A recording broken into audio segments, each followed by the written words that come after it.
என்ன பொறுத்த அப்படிப்பட்ட தமிழ் மக்கள் பேரவே தயாரித்த ஆவணம் மாதிரி இதுவரைக்கும் வேறு இவரும் வந்து இல்லை, எங்களுக்கு தீர்மானங்கள் இருக்கின்றன, பிரகடனங்கள் இருக்கின்றன, இப்படியான விடயங்கள் இருக்கின்றன. ஆனால் நாங்களே எங்களுடைய பிரகடனங்களை மாற்றுகின்றோம். எந்த ஒரு அரசாங்கத்துடன் பேச்சுவார்த்தைக்கு செல்லாமலே எங்களை நாங்களே மாற்றி கொண்டிருக்கின்றோம். இது ஒரு இளைஞர்களுடைய பார்வைக்கு தமிழ் தேசிய அரசியலை முன்னெடுப்பவர்கள் தொடர்ந்து ஒரு தோல்வி அடைந்தவர்களாகவும் தூர நோக்கற்றவர்கள் அப்படி நினைக்கிறீங்க. ஒரு ஜனநாயகத்தை விரும்புகிற, ஜனநாயகத்துக்கு வந்து மதிப்பளிக்கிற விலங்கை சொல்கிறேன், புலிகள் தவறுகள் நடந்தால் வந்து அதை திருத்தறதுக்கு தயாரிக்கிற ஒரு சமூகமாக வந்து நாங்கள் எங்களை காட்டிக்கொள்கிறோம்.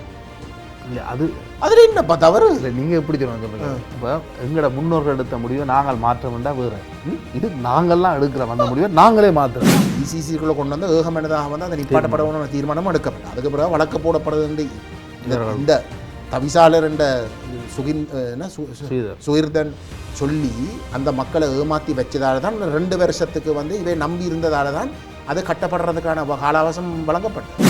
நாங்கள் எங்களை சொந்த மக்களோடு தான் கேட்குறோம். நாங்கள் இல்லை சிங்களோட கதைக்கணும், இல்லாட்டி அரசாங்கத்தோடைய கதைக்கணும். இல்லை, எங்களை சொந்த தமிழ் மக்களோடையும் எங்களை அமைப்புகளோடையும் தான் கேட்குறோம். அதில் இருக்கிறாக்கள் வந்து எங்கடையாக்கள் என்று சொல்கிறாங்கடா, அது எங்களுக்கு பெருமையாப்பா. முழு பேரும் எங்கடையண்டா, அது கணிசமான நல்ல ஒரு விஷயம். அப்படித்தான் நிற்கிறோம். ஆனால் அப்படி இல்லை. தமிழ் சட்டத்திட்டங்கள் பேரவையில் என்ன அடிப்படையில் அவர்கள் அந்த முயற்சியை முன்னெடுக்கின்றார்கள்? நீங்கள் எவ்வாறு அவர்களை நம்பி இணங்கி போகின்றீர்கள் கட்சிகள்? அதுக்கு பின்னால் வேறு யார் தரப்பு இருக்கின்றதா? ஒரு அமைப்பினால் என்னென்று எல்லா கட்சிகளையும் ஒன்றிணைக்க முடிகிறது? எனக்கு அது தெரியாது. இல்லை, என்னுடைய இயல்பாக நீங்கள் இவ்வாறு அந்த அமைப்பை நம்புகிறீர்கள். இந்த அமைப்பை நீங்கள் என்ன அடிப்படையில் நம்புகின்றீர்கள்? இந்த அமைப்புக்கு தமிழ் மக்களிடம் மிகப்பெரிய ஒரு அங்கீகாரம் இருக்கின்றதா சட்டத்திட்டங்கள் பேரவைக்கு? இல்லை, என்ன பொறுத்தவரை வந்து அங்கீகாரம் சம்பந்தப்பட்ட விஷயம் இல்லை. இதற்கு முன்னர் அவர்களுடைய செயற்பாடுகள் என்ன அடிப்படையில் திடீரென்று அவர்களால் கட்சிகளை ஒன்றிணைக்க முடிந்தது? இப்போ நான் சொல்ல வரேன், நான் என்னுடைய கேள்விக்கு நான் கேட்கிறேன், என்ன அடிப்படையில் அந்த செயற்பாடு முன்னெடுக்கப்பட்ட செயல்பாடு வந்து அது நீங்கள் அவைட்டு தான் நான் அதுக்கு பதில் சொல்லிடலாம். ஆனால் அவர்களுடைய நிலைப்பாடு என்பது முழுமையாக ரகசியம் பேணப்பட வேண்டும். அவர்களே சிவில் தரப்புகள், நிபுணர் குழுக்களை அவர்களே அறிவிக்கின்றார்கள் உடனடியாக. அவர்கள் அறிவிக்கின்ற எந்த பேரிலும் வடகிழக்கை சேர்ந்தவர்கள் கிடையாது. உங்களுடைய கட்சியை பிரதிநிதித்துவப்படுத்தி அந்த கூட்டத்தில் இருந்தார்களோ காண்டிமன் இருந்த வந்து அறிவித்த வந்து எங்களை உறுப்பினர்களை வெளியே எங்களை அரசியல் அபிலாஷில் முற்றுமுழுதாக எதிராக வந்து இருக்கிற ஒட்டியாட்சி 13ஆம் திருத்தத்துக்கு வந்து 13ஆம் திருத்தத்துக்கு வந்து கூட்டம் வச்சு கொண்டே இருக்கிறாங்க. அதுக்கு பதில் கான்ஃபரன்ஸ் வச்சு கொண்டே இருக்கிறாங்க. அதுக்கு பதில் சொல்லியிருக்காங்க. இல்லாத ஒன்றை பற்றி நாங்கள் கதைக்கிறதும் இருக்கிற 13 பற்றி கதைக்கிறதும் உண்டா? 2000 பதில் சொல்லி அறிவு அவ்வளோதான். சரி, நானே இருக்கிறது தீர்வு இல்லைன்னு அவரே தண்டை வாயால சொல்லணும். அது சொல்லிக்கிறேன் எத்தனை முறை சொல்லு. சரி, நானே இது தீர்வு இல்லை, ஆனால் இது இருக்கு. சரி, தீர்வில்லாத இருக்கிற விஷயத்தையே பற்றி கதைக்க போறீங்கன்னா எப்பப்பா உங்களுக்கு தீர்வை பற்றி கதைக்க போறீங்க? விமர்சனம் என்பது நீங்களாகவே மாகாண ஆட்சியை கலைப்பதற்கு ஆளுநருக்கு அதிகாரத்தை கொடுக்கின்ற ஒரு விடயத்தை சுட்டிக்காட்டித்தான் அவர் அந்த விமர்சனத்தை முன்வைத்திருந்தார் இல்லையா? அது அது அந்த கோணத்தில் வந்து அது தவறு, அவருடைய விமர்சனம் அது தவறுதான புரிதல். இல்லை, நீங்கள் ஒரு சமூக ஒப்பந்தத்தை காரணம் காட்டினாலும் அது ஏன் அப்படிப்பட்ட ஒரு பக்கத்தை நாங்கள் வைக்க வேண்டும் என்பதுதான் அவருடைய விமர்சனத்தினுடைய அடிப்படை. ஆனால் அவைக்கு ஒரு அதிகாரம் கொடுக்காமல் விட்ட ஒரு கட்டமைப்பை உருவாக்கி போட்டு ஜனநாயகத்தை கதைக்கிறது பெரிய விஷயம். அப்புறம் இந்தியா 13ஆம் திருத்தத்தை நடைமுறைப்படுத்த வேண்டும் என்று கேட்குது. இப்போ பிரதமர் சொல்கிறேன்னப்பா.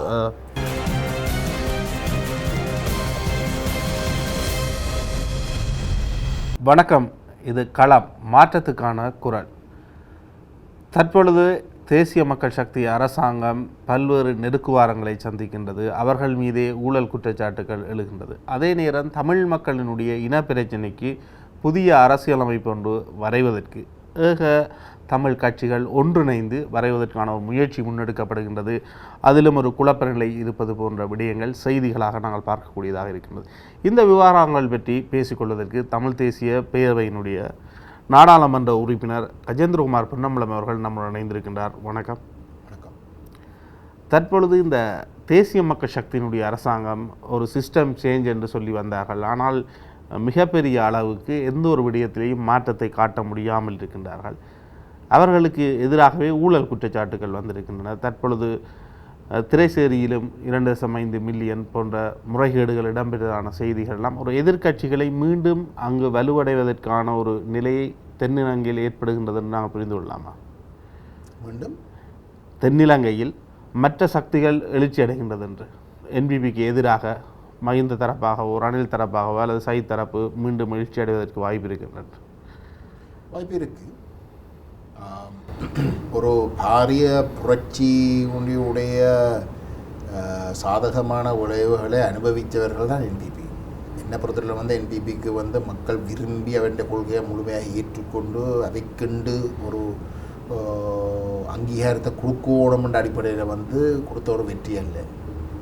இருக்கிற தெரிவுகளில் இருக்கிற ஆட்சி செய்த தரப்புகளில் வந்து நம்பிக்கை இழந்து ஒரு மாற்றத்தை ஒரு பாடம் படிப்பிக்க வேணுமென்றதுக்காக வந்து ஒரு மாற்றத்தை வந்து எப்படி என்றாலும் கொண்டு வந்து அதையாவது பார்ப்போம் என்ற அடிப்படையில் வந்து இருக்கிறதுல வந்து இதுதான் ஒரு தெரிவு என்ற பேரில் தான் என்ன பொறுத்தவரையில் நடந்தது. சிலர் சொல்லாம் எஸ்ஜேபியும் வந்து அப்படி ஒரு தெரிப்பு உண்டு. ஆனால் எஸ்ஜேபியும் வந்து யூஎன்பின்ற ஒரு முக்கியமான அப்படிப்பட்ட ஒரு மாற்றம் தான் தெற்கில் நடைபெற்ற. வடகிழக்கில் அப்படி நடக்கல. என்ன பொறுத்தவரை வடகிழக்கில் வந்து ஏற்கனவே அரசு தரப்போடு இருந்த வாக்கு வங்கி வந்து என்பிபிக்கு வந்து மாறினதே தவிர, அதாவது டக்ளஸ் அங்கஜன் போன்ற தரப்புகள் இந்த பிள்ளையான் அங்கால விஜயகலா இப்படிப்பட்ட பல்வேறு தரப்பாக பிரிஞ்சு நின்ற அரசாங்கத்தை ஆமோதிக்கிற வாக்கு வங்கி இந்த நேரம் வந்து அனுரகுமார ஜனாதிபதி தேர்தலில் வென்றதுக்கு பிறகு ஜேவிபி மட்டும்தான் ஆட்சி அமைக்க போகுது, வேறு எந்த ஒரு தரப்போட கூட்டு சேர போகிறது இல்லை என்றதை தெளிவுபடுத்தின இடத்துல வந்து அந்த அரசு அமைக்கக்கூடிய வாய்ப்புடைய தெற்கு கட்சிகளுக்கு வாக்களித்த மக்கள் முழு பேரும் வந்து ஒரு இடத்துல வந்து தங்களோட வாக்கை குவிச்சது.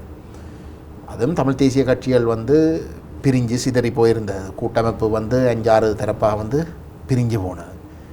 அதெல்லாம் வந்து ஒரு சாதகத்தை ஏற்படுத்தினதை தவிர இவைக்கு அந்த சிஸ்டத்தில் வந்து அவைக்கு ஒரு அட்வான்டேஜை கொடுத்ததை தவிர வந்து வாக்கு வங்கின்ற வீதாசாரத்தின் அடிப்படையில் வந்து அவைக்கு உண்மையிலே வந்து 2020 கிடைச்ச அரசு சார்பாக செயல்படக்கூடிய சிங்கள கட்சிகளுக்கு தென்னிலங்கை சார்ந்த கட்சிகளுக்கும் கூட குறைவான வாக்கு தான் இங்கே குவிஞ்சது.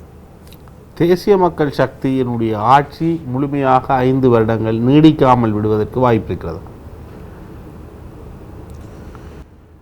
பொருளாதாரம் மிகப்பெரிய அளவில் வந்து குழம்பினாலே ஒழிய பாராளுமன்றம் வந்து குழம்புற அளவுக்கு நான் நினைக்கல. இப்போ போன பாராளுமன்றத்தில் வந்து கோத்தாபய ராஜபக்ச பாராளுமன்றம் குழம்பினதுக்காக வந்து வெளியேற்றப்படவில்லை. மக்கள் புரட்சி வந்து அவர் நிற்க முடியாத அளவுக்கு வந்து நிலைமை இருந்தது.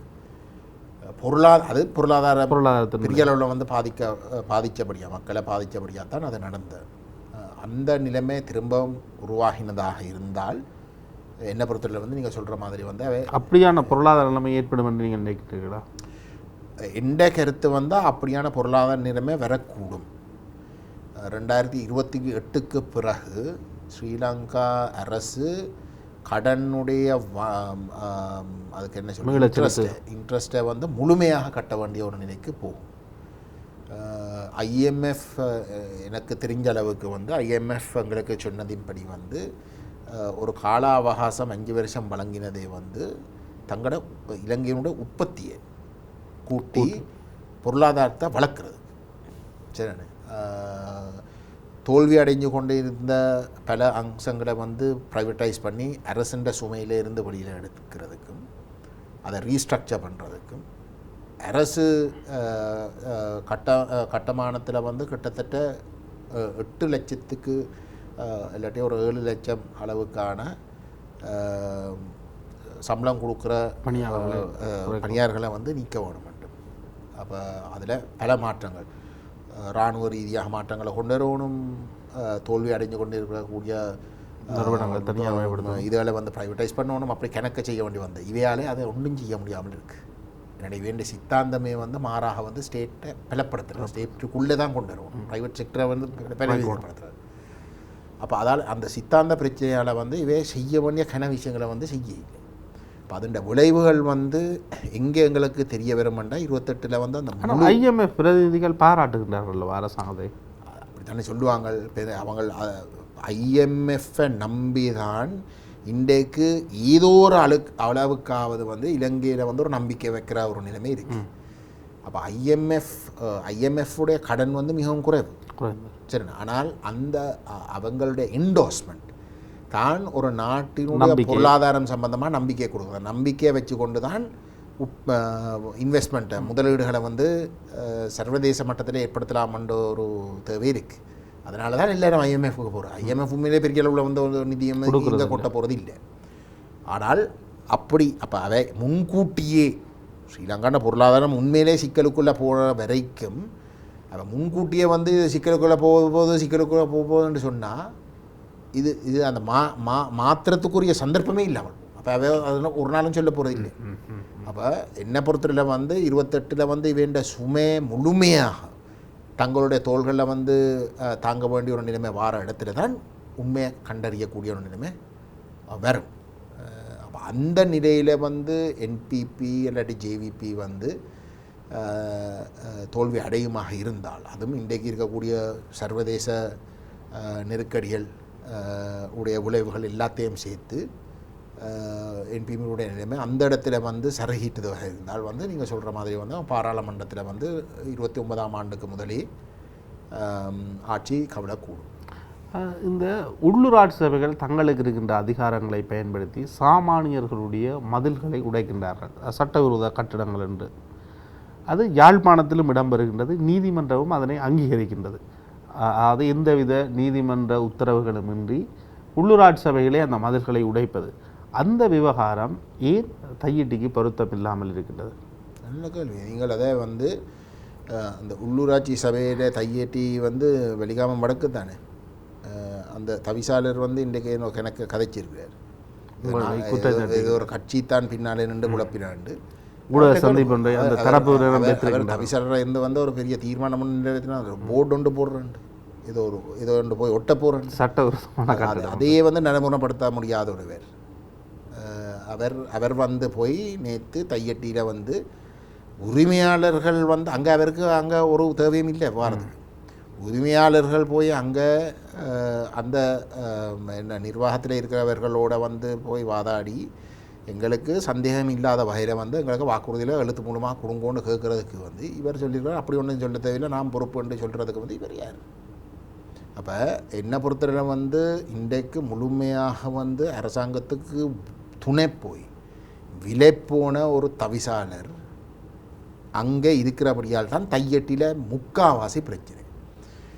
உண்மையில் வந்து இந்த சட்டவிரோத கட்டடம் கட்டப்படுற நேரத்தில் வந்து இதே தவிசாளர் தான் அன்றைக்கும் இருந்தவர் வந்து பொய்யுக்கு வந்து சனத்துக்கு வந்து வாக்குறுதி கொடுத்தா வந்து வழக்கு போடப்பட போகிறாண்டு, சுமந்திரனை வச்சுக்கொண்டு வழக்கு போடப்பட போகிறாண்டு வந்து பொய் வாக்குறுதி கொடுத்து வழக்கு போட்டாச்சுண்டு வந்து காணி உரிமையாளர்கள் வந்து சொல்லியிருக்கு.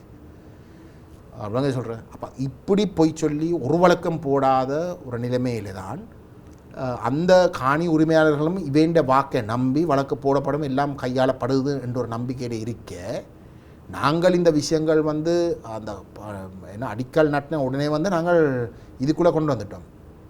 என்ன டிசிசிக்குள்ளே கொண்டு பேசப்பட்டது. டிசிசிக்குள்ளே கொண்டு வந்து ஏகமனதாக வந்து அதை நிப்பாட்டப்படணும்னு தீர்மானமும் எடுக்கப்பட்டது. அதுக்கு பிறகு வழக்கு போடப்படுது. இந்த தவிசாளர் என்ற சுகிர்தன் சொல்லி அந்த மக்களை ஏமாற்றி வச்சதால தான் 2 வருஷத்துக்கு வந்து இவை நம்பி இருந்ததால தான் அது கட்டப்படுறதுக்கான காலாவசம் வழங்கப்பட்டது.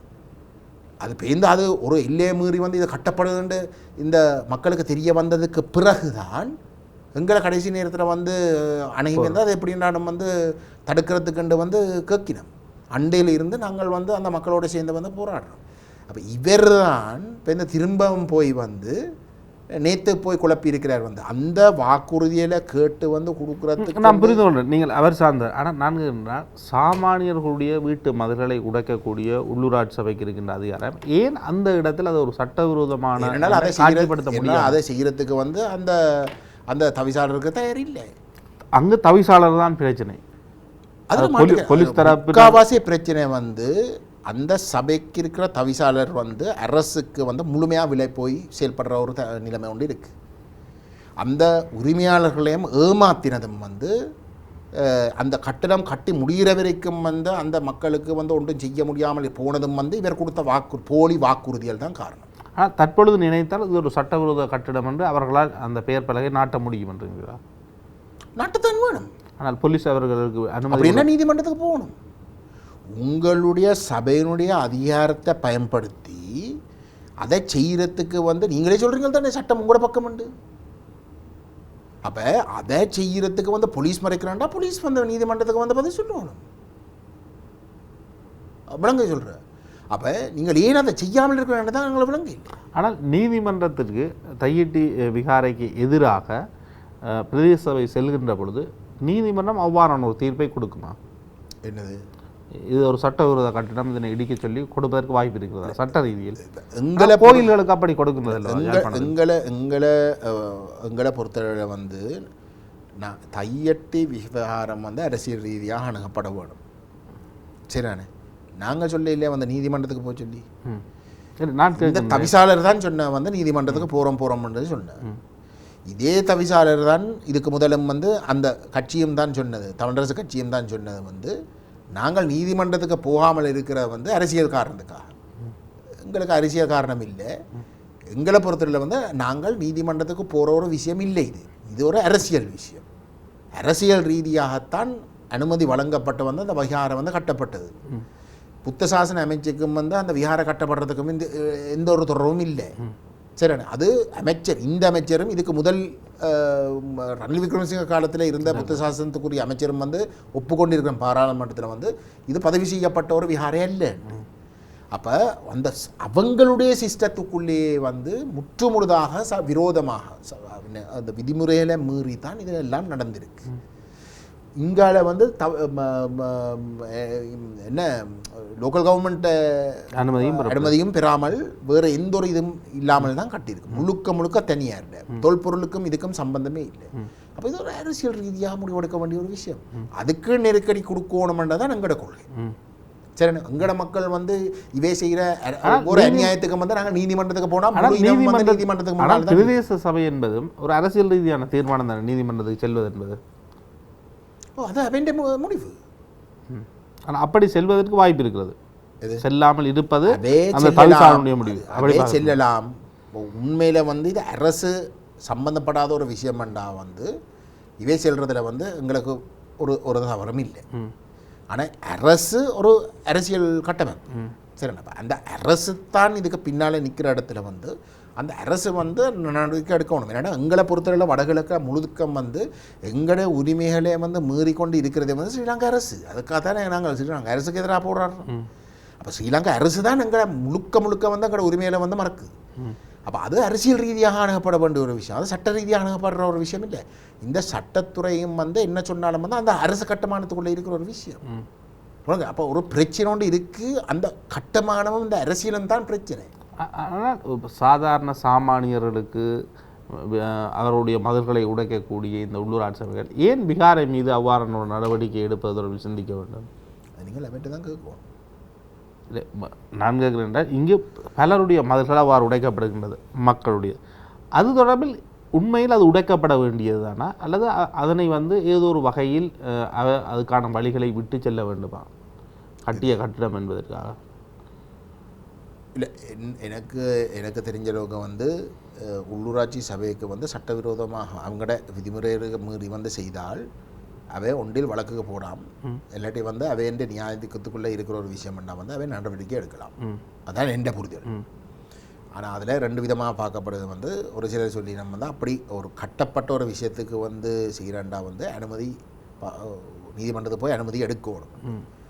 எந்த புரிதல் அப்படி இல்லை, எடுக்காமலே எந்த புரிதல் வந்து அனுமதி இல்லாமல் கட்டப்பட்ட ஒரு விஷயத்துக்கு வந்து நேராக போய் வந்து அதை செய்யலாம்.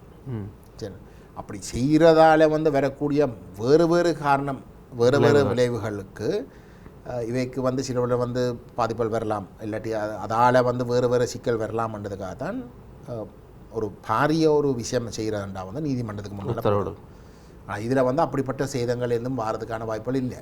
பப்ளிக் நியூசன்ஸ் தான் நான் சொல்கிறேன். இப்போ ஒரு கட்டடத்தை விழுத்துறதால அதில் வந்து அயல் பிரதேசத்தில் இருக்கக்கூடிய பாதிப்புகள் இன்னும் நடக்கிறது தான் இங்கே பிரச்சனை. அங்கே விஹாரம் மட்டும்தான் இருக்குது. ஆனால் அங்கே அந்த சுற்றுச்சூழலில் வந்து வேறு எதுவும் பெரிய கட்டடங்கள் ஒன்றும் வந்து பாதிக்கப்படுறதுக்கு ஒன்றுமே இல்லை. ஆனால் அமைச்சின் செயலாளர்களாக இருக்கலாம், அரசாங்க அதிபராக இருக்கலாம், அந்த பிக்குவை கேட்டு தானே பொதுமக்களுடன் பேசுகின்றார்கள். அந்த பிக்குவுடன் பேசியதன் பின்னர் அவர் ஒரு முடிவெடுக்கக்கூடிய ஒரு இடத்தில் தானே இருக்கின்றார் இல்லையா? யார் திச விகார அதெல்லாம் மாற்றுக்கருத்தில் அதெல்லாம் நாங்கள் கடம் பிள்ளையான ஒரு விஷயமா தானே இப்போ இந்த. ஆனால் இதை எவ்வாறு நீங்கள் அரசியல் ரீதியில் எதிர்கொள்ள போகிறீர்கள்? என்ன செய்ய முடியும்? அரசியல் ரீதியில் போராட்டம் செய்வதுடன் எந்த அளவு தூரம் இதற்கு ஈடு கொடுத்து போராட முடியும் என்று நீங்கள் நினைக்கின்றீர்கள்? ஒட்டுமொத்தமாக அரசாங்கம் அந்த விடயத்துக்கு ஆதரவு கொடுக்கின்றது, போலீஸ் ஆர்மி ஆதரவு கொடுக்கின்றார்கள், அரசாங்க நிர்வாகமும் அதற்கு ஆதரவு கொடுக்கின்றது என்றால் அடுத்த கட்டம் என்ன செய்ய முடியும்? இல்லை, எங்களை பொறுத்தவரையில் வந்து நிர்வாகத்தில் இருக்கிறவர்கள் வந்து பிழை செய்கிற இடத்துல வந்து அவங்கள அம்பலப்படுத்த வேண்டிய வந்து பொறுப்பு வந்து எங்களுக்கு இருக்குது. அது பாதிக்கப்படுற மக்களும் நேரடியாக வந்து அதை சொல்லுவோம். அரசியல் தரப்புன்ற வகையில் வந்து நாங்களும் வந்து சொல்லுவோம். இப்போ உதாரணத்துக்கு வந்து நாங்கள் வந்து ஜிஏக்கு வந்து ஒரு கடிதம் எழுதினோம். தெளிவாக நாங்கள் சொல்லியிருந்தோம் வந்து இது ரகசியமாக செய்கிற ஒரு விஷயம் இல்லை, டிசிசி கூட்டத்தில் வந்து இதை போட்டு எல்லாருமா சேர்ந்து வந்து கலந்து ஆலோசித்து வந்து முடிவெடுக்க வேண்டிய ஒரு விஷயம். சரிண்ணே, அப்படி இருக்க வந்து அந்த கடிதத்தை மீறி நடவடிக்கை எடுக்கிறதுக்கு வந்து நேற்று முந்தின நாள் வந்து வெளிக்கிட்டேன். சரிண்ணே, அப்போ அந்த இடத்துல வந்து எங்களோட பாதிக்கப்பட்ட அந்த உரிமையாளர்கள் வந்து அங்கே போய் கேட்டிருக்கிறோம் என்னென்றால், நாங்கள் அனுமதி வழங்குறோண்டா, அளக்கிறதுக்கு அனுமதி வழங்குறதென்றால் இது இந்த அளக்கிற வேலை திட்டம் வந்து எங்களுக்கு அந்த காணியை வழங்குறதுக்காகத்தான் நடக்கிறன்றதை வந்து எழுத்தில் வந்து உங்களோட உத்தியோகபூர்வமான லெட்டர் ஹெட்டில் வந்து உங்களோட சீலோட எல்லாம் வந்து கொடுங்க உண்டு. அது கொடுக்க வேண்டிய தரப்பு வந்து ஒன்றில் பிரதேச செயலகம் இல்லாட்டி மாவட்ட செயலகம், ஒன்றில் ஜிஏ இல்லாட்டி வந்து டிஎஸ் தான் கொடுக்கணும். அதை கொடுக்கறதுக்கு வந்து மறக்கிறாங்க. எல்லாரும் தாங்கள் வந்து எல்லாரும் அதில் ஒரு பெரிய விஷயம் இல்லை, லெட்டர் ஹெட்டில் போடுறதுக்கு மறக்கிறாங்க. இவ்வளோங்க சொல்கிறேன். அங்கே வந்து 10 பேர் வந்து சும்மா சைன் பண்ணி கொடுக்குறதுல வந்து எந்த எந்த எந்த அடிப்படையில் வந்து கொடுக்கிறோம்? அங்கே எத்தனையோ பேர் வந்திருக்கிறோம். தொல்பொருள் திணைக்கிறதுக்கும் தையடிக்கும் ஒரு தொடர்பும் இல்லை. முதல் தடவை வந்து அவை வரையினோம். ஒனூருக்கும் நேரடியாக வந்து தையடிக்க முடியல, ஒரு தொடர்பும் இல்லை. இராணுவத்துக்கும் அட்லீஸ்ட் இராணுவம் வந்து ஆக்கிரமித்து கொண்டிருந்தது. சரி, ஆனால் மெட்ட தரப்போல் ஒன்றுக்கும் வந்து அங்கே நேரடி தொடர்பு இல்லை. சட்ட ரீதியாக டிஎஸ் தான் சொல்லியிருக்கு வந்து உங்களோட காணி அளக்கிறதுக்கு வந்து தயவு செய்து வாங்குவோம். அப்போ அவர் என்ற சட்டத்தின்படி வந்து அப்படி தான் பெறணும். ஜிஏ இல்லாட்டி ஜிஎஸ் தான் சொல்லுவோம். அப்போ அப்படி வர இடத்துல வந்து உரிமையாளர் கேட்டு இருக்கிறோம். எங்களுக்கு சந்தேகம் வந்து இது நீங்கள் அளக்கிறது வந்து எங்களுக்கு கொடுக்குறதுக்குண்டு இல்லை, மாறாக வந்து சுய இருக்கிறதுக்கு தான். ஆனால் அளக்கிறண்டா வந்து அனுமதி இல்லாமல் வந்து அளக்கவும் இல்லை. சரிண்ணே, இல்லைக்காரர் முழு பேர்கிட்ட வந்து கேட்டு அவங்க எல்லாரும் வந்து அதுக்கு இணங்குற இடத்துல தான் அளக்கலாம். அதனால தான் கேட்கப்படுது. அப்போ எங்களோட காணிக்காரர் போய் வந்து இல்லை அது எங்களுக்கு எழுத்து மூலமாக வந்து ஒரு சந்தேகம் இல்லாத வகையில் வந்து நீங்கள் என்ன காரணத்துக்காக அளக்குறீங்கள், இது எங்களுக்கு கொடுக்குறதுக்குன்ற அந்த வாக்குறுதியை வந்து எழுத்து மூலமாக கொடுத்தா தான் நாங்கள் அளக்கிறதுக்கு விடுவோம்னு கேட்குறதுல வந்து என்ன தவறு, என்ன ரகசியம்? அப்போ ஏன் அதை எழுத்தில் கொடுக்கலாம்? லெட்டர் ஹெட்டில் வந்து லெட்டர் ஹெட்டில் 10 பேர் இருக்காண்டா, சரி அவன் கேட்குறான் வந்து நீ லெட்டர் ஹெட்டில் கொடுக்க சொல்லி கேட்டா அரை மணி நேரம் போய் லெட்டர் ஹெட்டில் எடுத்து போட்டு டைப் பண்ணி கொண்டு வந்து கொடுக்குறதுல உங்களுக்கு என்ன சிக்கல் இருக்குது? அப்போ அதை கொடுக்கலாட்டி இவ்வளோ காலம் 3 வருஷமாக போராடுற ஒரு மக்கள் அவ்வளோங்க சொல்கிறேன். அப்போ உங்களுக்கு வந்து அவங்களுக்கு இப்போ சந்தேகம் இருக்கோ இல்லையோ, அவங்கள ஏமாற்றி தான் நீங்கள் கட்டுறதை கட்டுறீங்க. அப்படியெல்லாம் செய்ததுக்கு பிறகு அவங்கள அந்த சந்தேகத்தை வச்சு சந்தேகத்தை நீக்கிறதுக்கு வந்து போடுற நிபந்தனையை வந்து அமல்படுத்துறதுல இல்லாட்டி அதை நடைமுறைப்படுத்துறதுல உங்களுக்கு என்ன சிக்கல்? நேர்மையாக நடந்து கொள்ள போறீங்களா? நான் எங்கள்கிட்ட வந்து அவர்கள் அட்வைஸ் கேட்டேன்டா நாங்கள் இப்படி சொல்லலாம், இல்லை நம்பி நீங்கள் அளக்கிறதுக்கு அனுமதி கொடுங்கன்னு நாங்கள் இப்படி சொல்லலாம், நாங்கள் சொல்லிடலாம். அடுத்த பிரச்சனை, புதிய அரசியலமைப்புக்கான ஒரு வரவை எல்லா கட்சிகளும் ஒன்றிணைத்து தமிழ் சட்டத்திறனிகள் பேரவையினூடான ஒரு முயற்சி முன்னெடுக்கப்படுகின்றது. அந்த முயற்சியிலும் ஒரு குழப்பம் ஏற்பட்டதானால் அதே நேரம் அந்த குழப்பத்திற்கு நீங்கள் உங்களுடைய தரப்பு தான் காரணம் என்று மற்ற கட்சிகள் ஒரு குற்றச்சாட்டுக்களை முன்வைத்திருக்கின்றார்கள். என்ன பிரச்சனை, என்ன காரணம், அது என்ன குழப்பம்? நீங்கள் சமகாலத்தில் இன்னும் ஒரு தரப்பு இன்னும் ஒரு முயற்சியை முன்னெடுக்கின்றீர்கள் புதிய அரசியலமைப்பு சார்ந்து.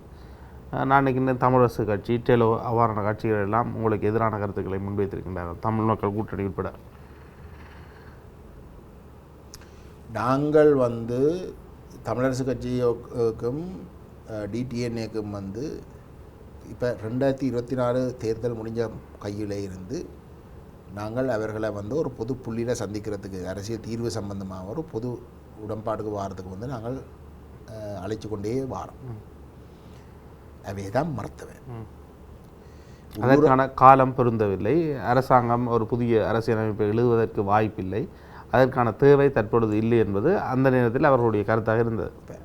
ஒரு சிங்கள பேரினவாத அரசு வடகிழக்கு இணைப்பு என்ற அடிப்படை கோட்பாடாக வந்து எங்களுடைய கோட்பாடு இருக்குது. அதை பிரித்த அரசு தான் இன்றைக்கான அரசு. அந்த அரசு வந்து எங்களுக்கு ஒரு தீர்வு கொடுக்கறதுக்கு வந்து ஒரு விரும்பி நேர்மையாக பயணிக்கும் என்று யாரும் நம்பினா அது வரைக்கும் நாங்கள் காத்து கொண்டு இருப்போம். ஏமாத்தாமல் செய்து கொடுப்பாங்கன்னு யாரும் நம்பினா அவங்க மாதிரி முட்டாள் இருக்கலாதானே. இது அந்த மைத்ரிபால சிறிசேனுக்கும் வந்து சம்பந்தனுக்கும் இடையில இதயத்துக்குள்ளே வந்து ஒரு ஏதோ ஒரு ஒற்றுமை வந்தேன் எல்லாம் கதைப்பாடு ஞாபகம். அப்போ இந்த கடைசியில் வந்து மைத்ரிபால சிறிசேனை வந்து தூசணத்தில் வந்து மேடையாக வந்து ஏசினது யார்? அந்த இதயத்தால் வந்து நாங்கள் கட்டிப்பிடிச்சிருக்கிறோம்னு சொன்ன ஆக்கள் தானே. அது மாதிரி நாங்கள் முட்டாள்கள் மாதிரி போய் ஏமாற நாங்கள் தயாரில்லை. எங்களுக்கு தானே தீர்வு தேவை. அப்போ நாங்கள் தான் அதை அழுத்தி சொல்லுவோம். அப்போ அதை அழுத்தி சொல்கிறதுக்கு வந்து அவன் இன்றைக்கு வந்து அரசு வந்து பாவிக்கிற சந்தர்ப்பம் என்ன? அவைக்கு வந்து கணிசமான வாக்கு கிடைச்சிருக்கு. கணிசமான எம்பி மேலே இருக்குது. 8 பேர் இருக்கிறோம். கட்சிகள் என்று பார்க்க தங்களுக்கு தான் கூடுதலான வாக்கு வடகிழக்கில் வந்து கூடுதலான வாக்கு தமிழ் மக்கள் வாக்களித்த கட்சி என்ற மாதிரியான ஒரு போலியான கருத்துராக்கத்தை செய்யணும். அப்போ அதை முறிக்கிறதாக இருந்தால் இல்லை எங்கட பக்கம்தான் ஆணை உண்மையிலே இருக்கிறதாக இருந்தால் தமிழ் தேசிய நிலப்பாடு என்று சொல்லி வாக்கு கேட்டு வந்து ஆணையை பெற்ற கட்சிகள் ஒன்றுபட்டால் மட்டும்தான் அதை முறியடிக்கலாம். அந்த உறுதியாக வந்து அதுக்கு எதிர்நோக்கலாம். இப்போ அரசு பக்கத்துக்கு 8 இருக்க வந்து இங்காட பக்கம் வந்து 11 பேர் இருக்கிறோம். குறைஞ்சது 10 பேர். அந்த ஒரு முன்பின் தெரியாத ஒரு வேற விட்டால் மிச்சம் 10 பேராவது இருக்குது. சரி. அப்போ அந்த 10 பேராவது வந்து ஒரு புரிந்துணர்வுக்கு வந்தால் அரசு தரப்பு செய்த இந்த பிள்ளையான இதை வந்து நாங்கள் முறியடிக்கலாம். அப்போ நாங்கள் 2024 கேட்குறோம். சரி. ஆனால் வேற இல்லை. அரசை நம்பி வேற இல்லை. அரசு என்ன சொல்லுது? ஏக்கிய ராஜ்ய அரசியலமைப்பை தான் கொண்டு வந்து நிறைவேற்ற போகிறதாக சொல்லுது. ஏக்கிய ராஜ வந்து எழுதினது யார்? தமிழ் தரப்பில் இருந்து இந்த தமிழ் தேசிய கூட்டமைப்பு தான் எழுதினார். அப்படிங்க சொல்கிறேன். இந்த தமிழரசு கட்சி, இந்த டெலோ, இந்த இபிஆர்எஃப், இந்த பிளாட் எல்லாம் சேர்ந்து தான் அதை எழுதினேன். இப்போ அது ஒரு கட்டத்தில் வந்து தமிழ் மக்கள் பெயர வேண்டிய தீர்வு திட்டத்துக்கும் வந்து இணங்கின அதில் ஒரு தமிழரசு கட்சியின் அரவாசியும் இந்த இபிஆர்எஃப் பிளாட்டும் இங்கேயும் கால் வச்சவே. சரி. இப்போ இதெல்லாம் ஒரு குழப்பம் தானே. அப்போ அந்த குழப்பத்தை தீர்க்கிறதுக்கு வந்து எங்களுக்கு ஒரு நோக்கம் இருக்கணும் தானே. எங்களுக்கும் சந்தேகம் இருக்கக்கூடாதானே. அப்போ நாங்கள் முன்கூட்டியே கேட்டு நாங்கள் வந்து எங்களுக்குத்தான் தீர்வு தேவை, எங்களுக்கு ஒரு தெளிவு இல்லாமல் இருக்குது, நாங்கள் வந்து பேசி ஒரு இணக்கப்பாடுக வருவோம்னு கேட்டுக்கொண்டே வரோம். சரி. தமிழரசு கட்சி சுமந்திரன் செயலாளராக வந்த உடனே வந்து அவர் சொல்லிட்டார் ஏலா. சரி, எங்களோட பேச தேவையில்லை, அரசாங்கத்தோட மட்டும்தான் பேச, தாங்க தான் பெரிய கட்சி ஏதோ ஒன்று சொல்லி போட்டு அவர் விலகினார். டிடிஎம் அதே மாதிரி வந்து விலகினார். இப்போ இந்த உள்ளூராட்சி சபையில் வந்து தமிழரசு கட்சி வந்து எங்களோட ஆட்சி அமைக்கிறதுக்கு வந்து கழிச்ச இடத்துல நாங்கள் இந்த கொள்கை விஷயத்தை தான் முன்னேற்றோம். அவே 7 ஆண்டு வர இல்லை. இபிடிபியோட போய் ஆட்சி அமைச்சவை தமிழரசு கட்சி. டிடிஎன்ஏக்கு வந்து எங்களோட சேராட்டி டிடிஎன்ஏக்கு வந்து எந்த ஒரு சபையிலையும் வந்து ஒரு இடமும் கிடைக்காது. தவிசாளரும் இல்லை, உபதவிசாளரும் இல்லை. அப்போ எங்கள்கிட்ட வந்து கேட்டுக்கொண்டவை வந்து தயவுசெய்து ஒரு விட்டு கொடுப்பை செய்து தங்களோட ஒரு சில சபையில் வந்து தங்களுக்கும் கொடுக்க சொல்லி நாங்கள் அதுக்கு இணங்கினோம். நாங்கள் எங்களுக்கு தவிசாளர் வர வேண்டிய இடங்களில் நாங்கள் விட்டு கொடுத்து வந்து அவைக்கு முதல் 2 வருஷத்துக்கு தவிசாளர் இருக்கிறதுக்கு வந்து நாங்கள் நினைவச்சினாங்க. ஆனால் எங்களோட கண்டிஷன் வந்து கொள்கைக்கு வந்து இணங்கணும். சரி. அப்போ அவை கொள்கைக்கு வந்து இணங்குற மாதிரி வந்து ஒரு ஆவணத்தில் வந்து கையொப்பமிட்டு தவிசாளர் பதவியில் எல்லாம் தவிசாளர் பதவியெல்லாம் பெறக்கூடியது எல்லாம் பெற்ற உடனே அதிலேருந்து விலகி 13ஆம் திருத்தம் மட்டும் போயிடும். அப்படிங்க சொல்கிறேன். அப்போ இதுதான் நிலைமை பிரச்சனை. அப்போ இந்த நிலையில் சிவில் சமூகத்தோட வந்து இவங்கள் வழிக்கு இது சரியான வழிக்கு வரப்போகிறது இல்லைன்ற ஒரு சந்தேகம் வேறு. நாங்கள் சிவில் சமூகத்திலாவது சேர்த்து இப்போ அரசியலமைப்பு நிறைவேற்றுறதுண்டா பாராளுமன்றத்தில் வந்து 3/2 பெரும்பான்மை எடுக்கிறதுல வந்து பெரும்பான்மையான தமிழ் கட்சியோட வாக்கம் வந்து எடுத்தால் தான் நாங்கள் ஆணைய பார்லிமெண்ட்லேயும் வந்து கிடைச்சிருன்னு காட்டலாம். ஆனால் அதே மாதிரி ஒரு சர்வஜன வாக்கெடுப்பு அப்போ அட்லீஸ்ட் குறைஞ்ச வந்து பார்லிமெண்ட்டில் வந்து எங்களுக்கு பாராளுமன்ற உறுப்பினர்களை நம்பி இருக்கலாட்டி சரிண்ணே அட்லீஸ்ட் மக்களையாவது தயார்படுத்துவோம்ன்ற அடிப்படையில் நாங்கள் தொடர்ந்து வந்து 2024 இவங்கள் சரக போகிறாங்கன்னு தெரிய வர நாங்கள் சிவில் சமூகத்தை கேட்டுக்கொண்டே வந்தோம். நாங்கள் இப்படி ஒன்றை செய்யணும்னா ஒரு உரையாடல்களை செய்து கொண்டே வரோம். அது தொடர்ச்சியாக செய்து கொண்டு வரோம். நீங்கள் உங்களோட கதைக்கிற இடத்துலேயும் வந்து நான் சொல்லியிருக்கிறேன், இந்த வெள்ளத்தடவை சொல்லியிருக்கிறேன் வந்து கிடைக்கிற சந்தர்ப்பம் எல்லாம் வந்து நான் சொல்கிறேன் வந்து நாங்கள் மக்களை தயார்படுத்துறதுக்குரிய வேலை திட்டத்தையும் செய்யணும், சிவில் சமூகத்தையும் வந்து நாங்கள் இதில் சேர்த்து வந்து நாங்கள் இந்த பாதையில் போகணும். அந்த பேச்சுவார்த்தைகள் வந்து ஒரு கட்டத்தில் வந்து சரி வருது. போன வருஷம் ஒரு இறுதி பகுதிக்குள்ளே வந்து அதன் தேவைப்பாடுகள் வந்து அதுவும் விசேஷமாக என்பிபி வந்து ஒரு கடைசி நேரத்தில் வந்து மக்களை நாங்கள் தயார்படுத்துறதுக்கு முன்பதாகவே வந்து அவசரமாக வந்து இந்த அரசியலமைப்பை நிறைவேற்றக்கூடும் என்ற சந்தேகம் சிவில் சமூகத்துக்கே வர தொடங்குது. சரிதானே? அப்போ அந்த நிலையில் வந்து நாங்கள் ஒரு முயற்சி ஒன்று நாங்கள் தொடங்க போகிறோம். தமிழரசு கட்சி வெராட்டி வந்து நாங்கள் மக்களையாவது தயார்படுத்துவோம். அதுவும் இவைக்கு ஒரு தமிழரசு கட்சியும் டிடிஎன்ஏக்கும் வந்து ஒரு நெருக்கடி ஒன்று உருவாக்கும் தானே. அப்போ நாங்கள் அந்த அடிப்படையில் வந்து போன வருஷம் 2025ஆம் ஆண்டு ஒரு செப்டம்பர் நவம்பர் அளவிலேயே வந்து நாங்கள் இதை செய்ய போகிறோம். சிவில் சமூகமும் நாங்களும் சேர்ந்து வந்து நாங்கள் ஒரு முயற்சி ஒன்றை செய்ய போகிறோம் என்ற ஒரு முடிவுக்கு கொள்கை அளவில் வந்து வந்திருக்கிறோம். அதில் நாங்கள் மட்டும்தான் ஒரு அரசியல் தரப்பாக இருந்தபடியால் சிவில் சமூகங்கள் கேட்டுக்கொண்ட வந்து எங்களை வந்து அழைப்புதலை அதை நாங்கள் கொடுத்து கொண்டு இருந்த இடத்துல திடீரென்று வந்து தமிழரசு கட்சிக்கு தெரிய வந்துட்டு இது நடக்கத்தான் போகுது. இதை குழப்புறத்துக்கு இவ்வளோ காலம் நாங்கள் தானே இப்போ கேட்குறோம் வாங்கோன்னு. எங்கள்கிட்ட வராமல் போய் வந்து சுவிஸ் அரசாங்கத்தில் போய் சொல்லியிருக்காங்க வந்து அவைய கூப்பிடுங்களும் கேட்குறது. இப்போ வளமையாக பிரச்சனை உங்களை நான் கேட்குறேன் வாங்கோ கதைப்போம்னு சொல்ல நீங்கள் வரையிலான்னு சொன்னால் தானே நான் போய் கேட்கணும். அந்த பிரச்சனை வருது இல்லைப்பா ஒரு கூப்பிடுங்க. இங்கே நான் தான் சொல்கிறேன் வாங்கோண்டு என்னோட கதைக்கிறதுக்கு வேறு யாரோ சொல்லி போட்டு கஜேந்திரகுமார் கூப்பிடுங்க கதைக்கிறதுக்கு சுவிஸ் அரசாங்கத்துக்கு கேட்டேன். சரி கேட்டதுக்கு நாங்கள் அதுக்கு போகிறதுக்கும் ரெடி. அப்போ நாங்கள் அதுக்கு போகிறதுக்கு நாங்கள் எந்த ஒரு இடத்துலையும் வந்து எதிர்ப்பு தெரிவிக்கல. ஆனால் நாங்கள் இந்த சிவில் சமூகத்துடைய முயற்சியில் இருந்து விலகாமல் அதில் கட்டாயம் அதை நடக்க போகுதுன்னு தெரிய வர தமிழரசு கட்சியை வந்து சுவிஸ் அரசாங்கத்தை முயற்சியில் இருந்து விலகுது. ஊடகங்களில் வந்து அந்த சுமந்திரண்ட எடுபடி ஒரு ஊடக தரப்பொண்டு இருக்குது. அவங்கள தவிர அவங்கள் வந்து ஒரு போலியான கருத்தை சொன்னதோட சுவிஸ் அரசாங்கம் வந்து இந்த சிவில் சமூகத்தோட வந்து நடக்கிற கூட்டத்துக்கு வந்து கோவிச்சு சுவிஸ் அரசாங்கத்தை நிப்பாட்டினாண்ட ஒரு பொய்யான கருத்தை வந்து பரப்பினார்.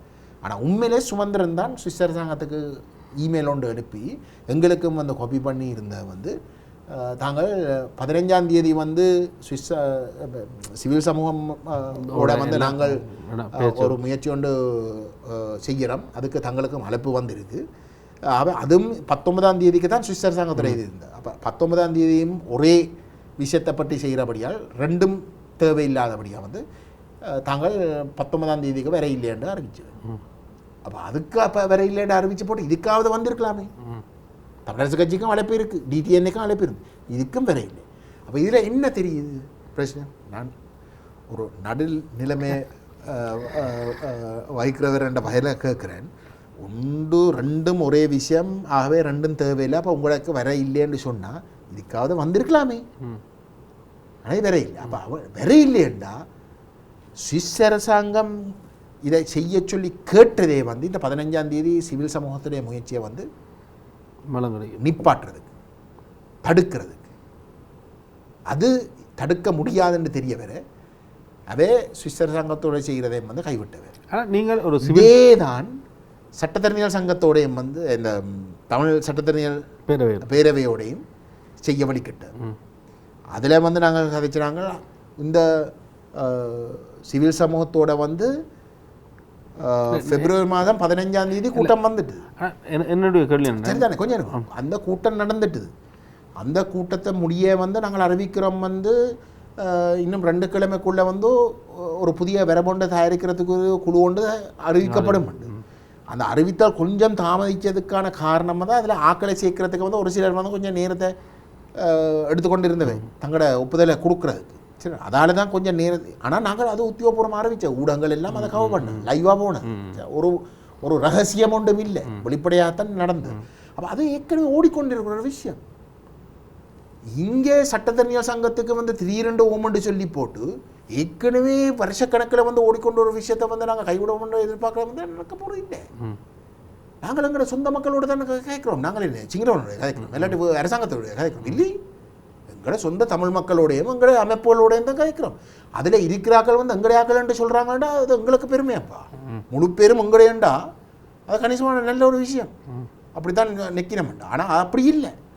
அதில் வந்து தமிழரசு கட்சியை ஆதரிக்கிறவர்கள் இருக்கிறோம், வேறு வேறு தரப்போல ஆதரிக்கிறவர்களும் வடகிழக்கை சேர்ந்து சிவில் அதில் ஒரு சிக்கலும் இல்லை. சரி, ஆனால் ஒரு எல்லைக்கு குறைய போக இயலாது. ஆனால் நீங்கள் அந்த புரிந்துணர்வு கிடைச்சிருக்கு. என்ன பொறுத்தல அந்த சிவில் சமூக முயற்சியில் வந்து அந்த புரிந்துணர்வு கிடைச்சிருக்கிறபடியால் அது ஒரு ஆரோக்கியமான ஒரு திசையில் போகணுன்ற நம்பிக்கை எங்கள்கிட்ட இருக்குது. இங்கால பக்கம் வந்து சட்டத்தரணியர் சங்கத்துடைய விஷயத்தில் வந்து இது வரைக்கும் வந்து அந்த நம்பிக்கை எங்களுக்கு இல்லை. சட்டத்தரணியர் சங்கத்தில் வந்து பிரச்சனை இல்லை. ஆனால் அதோட இருக்கிற தரப்பு சட்டத்தரணிகள் அந்த பேரவை, தமிழ் சட்டத்தரணிகள் பேரவையின் என்ன அடிப்படையில் அவர்கள் அந்த முயற்சியை முன்னெடுக்கின்றார்கள்? நீங்கள் எவ்வாறு அவர்களை நம்பி இணங்கி போகின்றீர்கள் கட்சிகள்?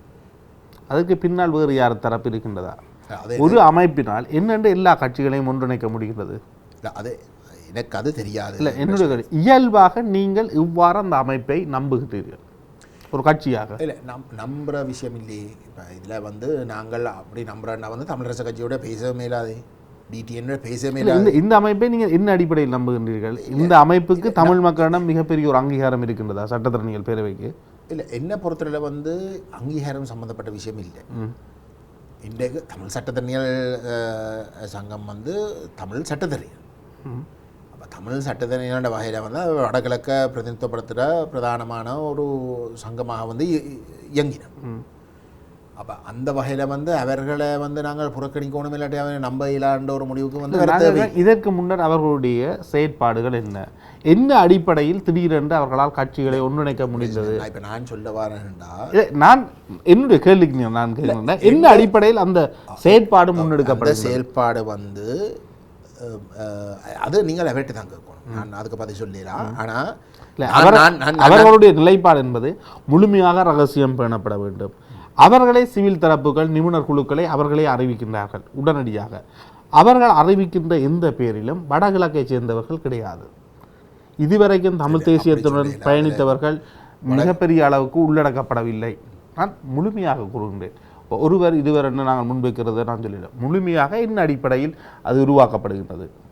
இல்லை, அது நீங்கள் இப்போ அந்த நிபுணர் குழுன்ற பேரில் வந்து அறிவிக்கப்பட்ட ஒரு குழு சம்பந்தமாக வந்து எங்களோட ஆட்சியை வந்து நாங்கள் போன 20ஆம் தேதி வந்து அவர்களை சந்தித்து, நான் வெளிநாட்டிலேருந்து வந்து திரும்பின உடனே வந்து அடுத்த நாளே வந்து அவையை சந்தித்து வந்து நாங்கள் தெளிவாக வந்து சொல்லியிருக்கிறோம்.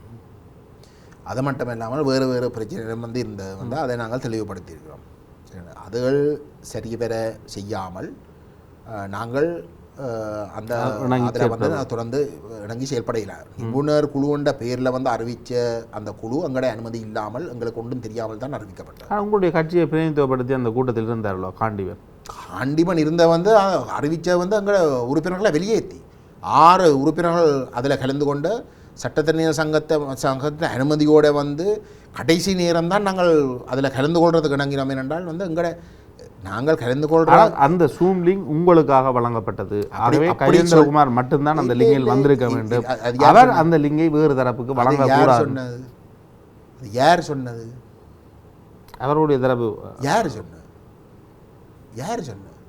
அப்படி ஒரு நிலைப்பாடு இல்லை. இல்லை, யார் உங்களுக்கு அதை சொன்ன? எனக்கு அப்படி ஒரு தகவல் இருந்தது. தமிழரசு கட்சி வந்து பரப்புற வங்கந்தி அப்படிங்க சொல்கிறேன்.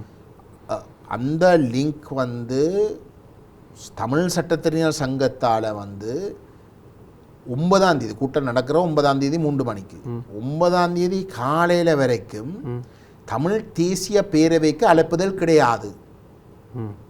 அப்படிங்க சொல்கிறேன். தமிழ் அகில இலங்கை தமிழ் காங்கிரஸுக்கு மட்டும்தான் அழைப்புதல். நாங்கள் காங்கிரஸ் என்ற பேரில் இயங்குறதே இல்லை.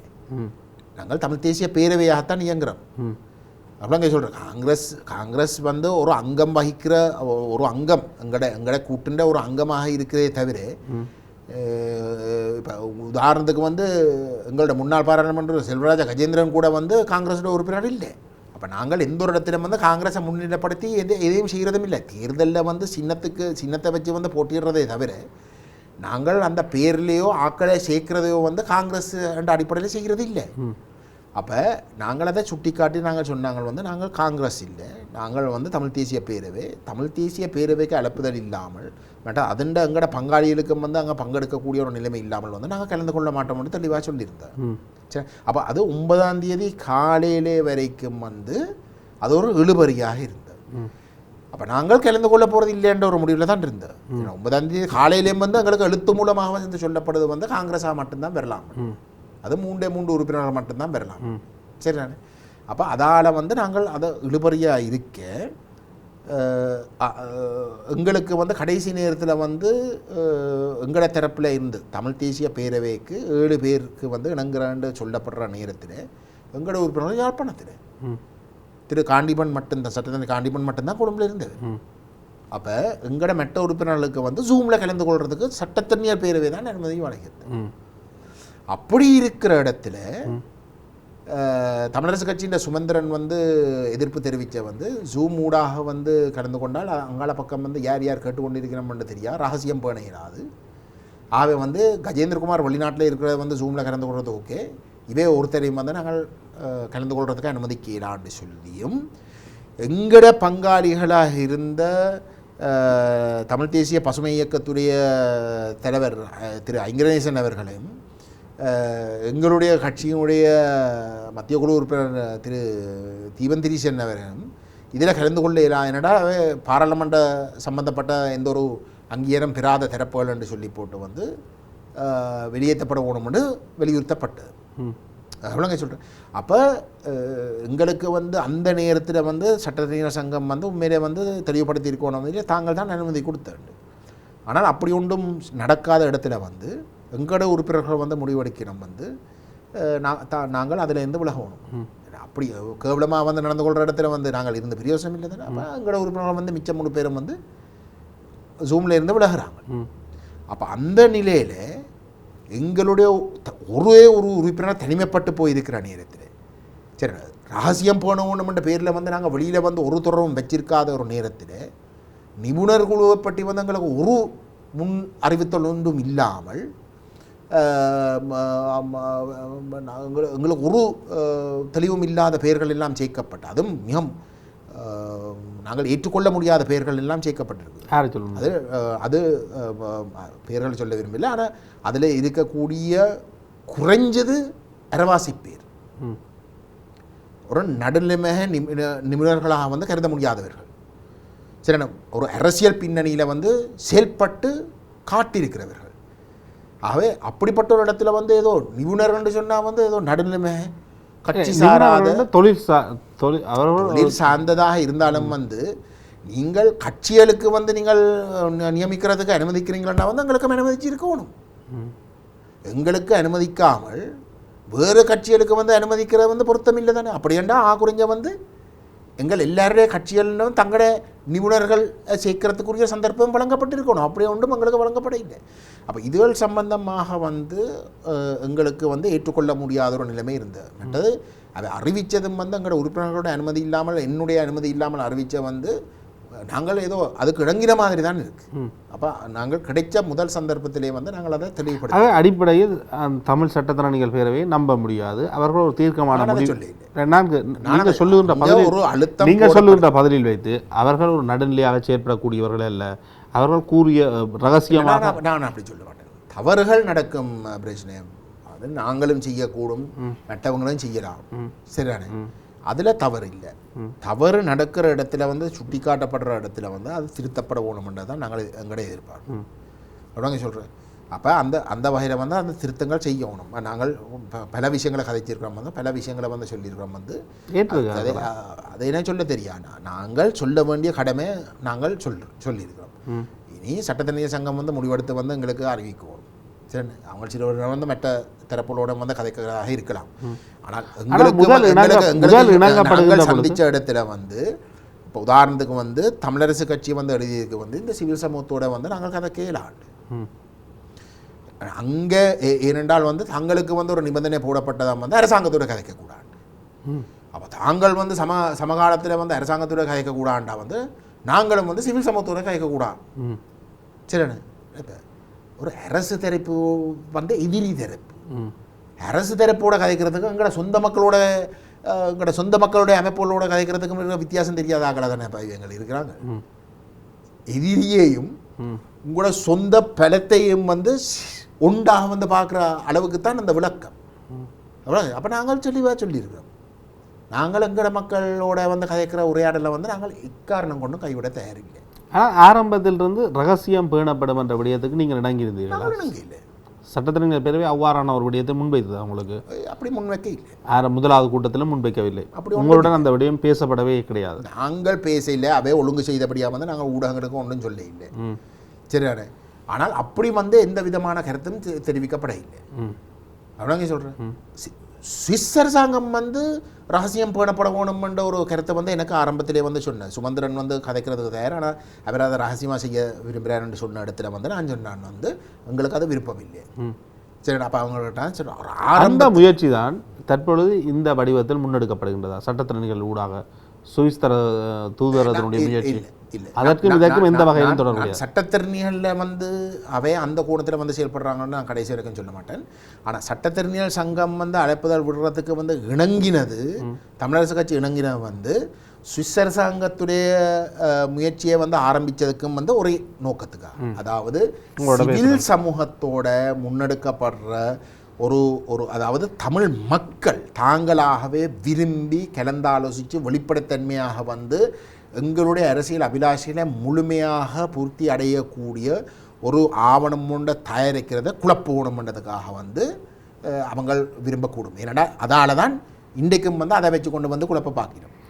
சரி, இப்போ இந்த சிவில் சமூகம் இப்போ நாங்கள் அந்த சட்டத்திறனியல் சங்கத்துடைய முயற்சி நடக்கின்ற அந்த சமாந்தரமாக வந்து வேறு ஒன்றிலேயும் கலந்து கொள்ளலாம், அரசியல் ரீதியாக வேறு ஒரு கருத்தும் தெரிவிக்கக்கூடாதுன்னு சொன்னால் டிடிஎன்ஏ வந்து ஒவ்வொரு கிழமையும் வந்து 13ஆம் திருத்தம் எங்களை அரசியல் அபிலாஷையில் முழுதாக எதிராக வந்து இருக்கிற ஒற்றையாட்சி 13ஆம் திருத்தத்துக்கு வந்து 13ஆம் திருத்தத்துக்கு வந்து கூட்டம் வச்சு கொண்டே இருக்கிறாங்க, அதுக்கு பதில் கான்ஃபரன்ஸ் வச்சு கொண்டே இருக்கிறாங்க. அதுக்கு பதில் சொல்லிக்கிறேன். இல்லாத ஒன்றை பற்றி நாங்கள் கதைக்கிறதும் இருக்கிற 13 பற்றி கதைக்கிறதும் உண்டா? அறிவு அவ்வளோதான். சரி நானே, இருக்கிறது தீர்வு இல்லைன்னு அவரே தண்ட வாயால சொல்லும், சொல்லிக்கிறேன் எத்தனை முறை சொல்லிடுறாரு. சரிண்ணே, இது தீர்வு இல்லை, ஆனால் இது இருக்கு. சரி, தீர்வில்லாத இருக்கிற விஷயத்தையே பற்றி கதைக்க போறீங்கன்னா எப்பப்பா உங்களுக்கு தீர்வை பற்றி கதைக்க போறீர்கள்? இருக்கிறத பற்றி தான் கதைக்கணும்னு சொன்னால் இருக்கிறது இது தானே, இல்லாதவண்டை பற்றி அப்போ இல்லாத பற்றி வந்து கதைக்கிறது இல்லைன்னா தீர்வு ஒரு நாளும் கட்டாது. புரிந்து. ஆனால் இப்போ சட்டத்திறனிகள் பேரவை அந்த அறிவு கொண்ட ஆக்கள் தான் இன்றைக்கு மேடையாக வந்து கூட்டங்களை வச்சு கொண்டு இருக்கிறோம். நாங்கள் சட்டத்திறனியல் சங்கத்தில் வந்து ஒரு பேசிக் இலக்குக்கு இணங்கி இருக்கிறோம். சரி, ஒற்றையாட்சி நிராகரிப்பு, தமிழ் தேசம் அங்கீகாரம், தமிழ் தேச தனித்துவமான இறங்க வேண்டிய அங்கீகாரம், வடகிழக்கு இணைப்பு, குறைஞ்சது கூட்டாட்சி. சரிண்ணே, அந்த இலக்குக்கு வந்து இணங்கியிருக்கிறோம். அதுக்கு சட்டத்திறனியல் சங்கம் வந்து அதே நிலப்பாட்டை வலியுறுத்தி தான் சிவில் சமூகம் வந்து அதே நிலப்பாட்டை வலியுறுத்தி தான் யாழ்ப்பாணத்தில் வந்து கூட்டம் எங்கட கூட்டங்கள் ஆரம்பிக்கிறது முதலே வந்து செய்து முடிச்சாச்சு. அதுக்கு பிறகு தான் சட்டத்திறனியல் சங்கத்துடைய சந்திப்பு நடக்குது. அதிலே வந்து சிவில் சமூகத்துடைய இலக்குக்கு சமாந்தரமாக கிட்டத்தட்ட சமாந்தரமாக செய்கிறதுக்கு வந்து இணங்கினோம் என்று சொல்லினோம். ஆனால் நாங்கள் சிவில் சமூகத்தோடு கலந்து கொள்ளக்கூடாது. ஆனால் இணங்கின அந்த இலக்குக்கு நேர்மாறாக இருக்கக்கூடிய 13ஆம் திருத்தம் வலியுறுத்துகிற ஆக்களுக்கு அப்படிப்பட்ட ஒரு செயல்பாடு செய்கிற தமிழரசு கட்சிக்கு வந்து ஒரு பிரச்சனையும் கிடையாது. டிடிஎன்ஏ பற்றி வந்து ஒரு பிரச்சனையும் இல்லை. இங்கே 2 விடயங்கள் முன்னெடுக்கப்படுகின்றது. ஒன்று, சிவில் தரப்புகளை உள்ளடக்கி தமிழரசு கட்சி டிடிஎன்ஏ இல்லாமல் நீங்கள் ஒரு விடயத்தை முன்னெடுக்கின்றீர்கள். நீங்களும் சிவில் தரப்புகள், நீங்களும் சிவில் தரப்பு அப்படி சொல்லாதீங்கோ. சிவில் சமூகத்துடைய முயற்சிக்கு வந்து தமிழரசு கட்சிக்கும் அழைப்புதல் இருக்கு, டிடிஎன்ஏக்கும் அழைப்புதல் இருக்கு, தமிழ் சட்டத்தரணிய பேரவைக்கும் வந்து அழைப்புதல் இருக்கு. ஆனால் அதில் அவர்கள் இல்லை. அது அவன் பிரச்சனை. அப்படி சொல்லக்கூடாது. ஏதோ நாங்கள் அவங்கள கொண்டு வந்து ஏதோ நடக்கிற மாதிரி தான். இல்லை, நான் சொல்கிறேன் இறுதியாக இருக்கின்ற இலக்கின்படி இங்கால் இவ்வாறான ஒரு முயற்சி முன்னெடுக்கப்படுகின்றது. அடுத்த பக்கம் கட்சிகளும் சட்டத்திறனிகள் அமைப்பும் சிவில் தரப்புகள் இல்லாமல் ஒரு முயற்சி முன்னெடுக்கப்படுகின்றது. ஒன்றில் முழுமையாக வடகிழக்கு புறக்கணிக்கப்படுகின்றது, ஒரு தரப்பில் தமிழரசு கட்சி புறக்கணிக்கப்படுகின்றது. சிவில் தரப்புகள் வடகிழக்கு புறக்கணிக்கிறது எங்கே? வடகிழக்கு சேர்ந்த சிவில் தரப்புகளை சட்டத்திறனிகள் பேரவையினுடைய முயற்சியில் காண கிடைக்கவில்லை. கிடைக்கிறதா? கட்சியெல்லாம் இருக்கிறது, சிவில் தரப்புகள் இல்லை முழுமையாக. யாருமே சிவில் தரப்பே இல்லை, சட்டத்திறனிகள் மட்டும்தான் இருக்கு. சட்டத்திறனிகள் வந்து வடகிழக்கை பிரதிநிதித்துவப்படுத்தின. எப்படி தாங்கள் தனியே இருந்தோண்டு என்று சொல்லலாம். நாங்கள் வடகிழக்கை பிரதிநிதித்துவப்படுத்துகிறோண்டு. மற்ற சிவில் தரப்புகளும் இருக்கின்றதில்ல, பாதிக்கப்பட்ட சிவில் தரப்புகள் இருக்கின்றது, யாருமே உள்ளடக்கப்படவில்லை. ஆனால் இல்லை, சட்டத்திறனிய சங்கத்தை பொறுத்தவரையில் வந்து அவை எந்த ஒரு இடத்துலையும் வந்து சிவில் சமூகத்தை சேர்க்கக்கூடாத ஒரு முடிவில் இல்லை. சிவில் சமூகத்தை வந்து சேர்க்கிறதுக்கு அழைப்பும் விட இல்லை, அழைப்பு விட இல்லை, அண்டா சேர்க்கிற இல்லைன்னா அர்த்தம். அது அப்படி முடிவுக்கு நான் வர மாட்டேன். நான் அப்படிதான் புரிதல் அப்படித்தான். அது உங்களோட உரிமை. சரி, தமிழ் சட்டத்திறனிய சங்கம் வந்து முதல் கட்டமாக வந்து இந்த கட்சிகளுக்கு இடையில் வந்து ஒரு புரிந்துணர்வு கொண்டு வரணும். கட்சிகள் தானே முரண்படுறாங்க, கட்சிகளுக்கு இடையே ஒரு புரிந்துணர்வு வரணும் என்று விரும்பினாங்க போல. அப்படிங்க சொல்கிறேன், எந்த அறிவு சரியானே. அப்போ அந்த இடத்துல வந்து ஒரு ஆரம்பத்துக்கு வந்து கட்சிகளை மட்டும் கூப்பிட்டு இருக்கக்கூடும். முதலாவது கூட்டத்தில் வந்து நாங்கள் சிவில் சமூகத்தை சேர்க்கணும்னு வலியுறுத்தினோம். அதை முற்றுமுழுதாக எதிர்த்த வந்து தமிழரசு கட்சி, பிரதானமாக வந்து சுமந்திரன்.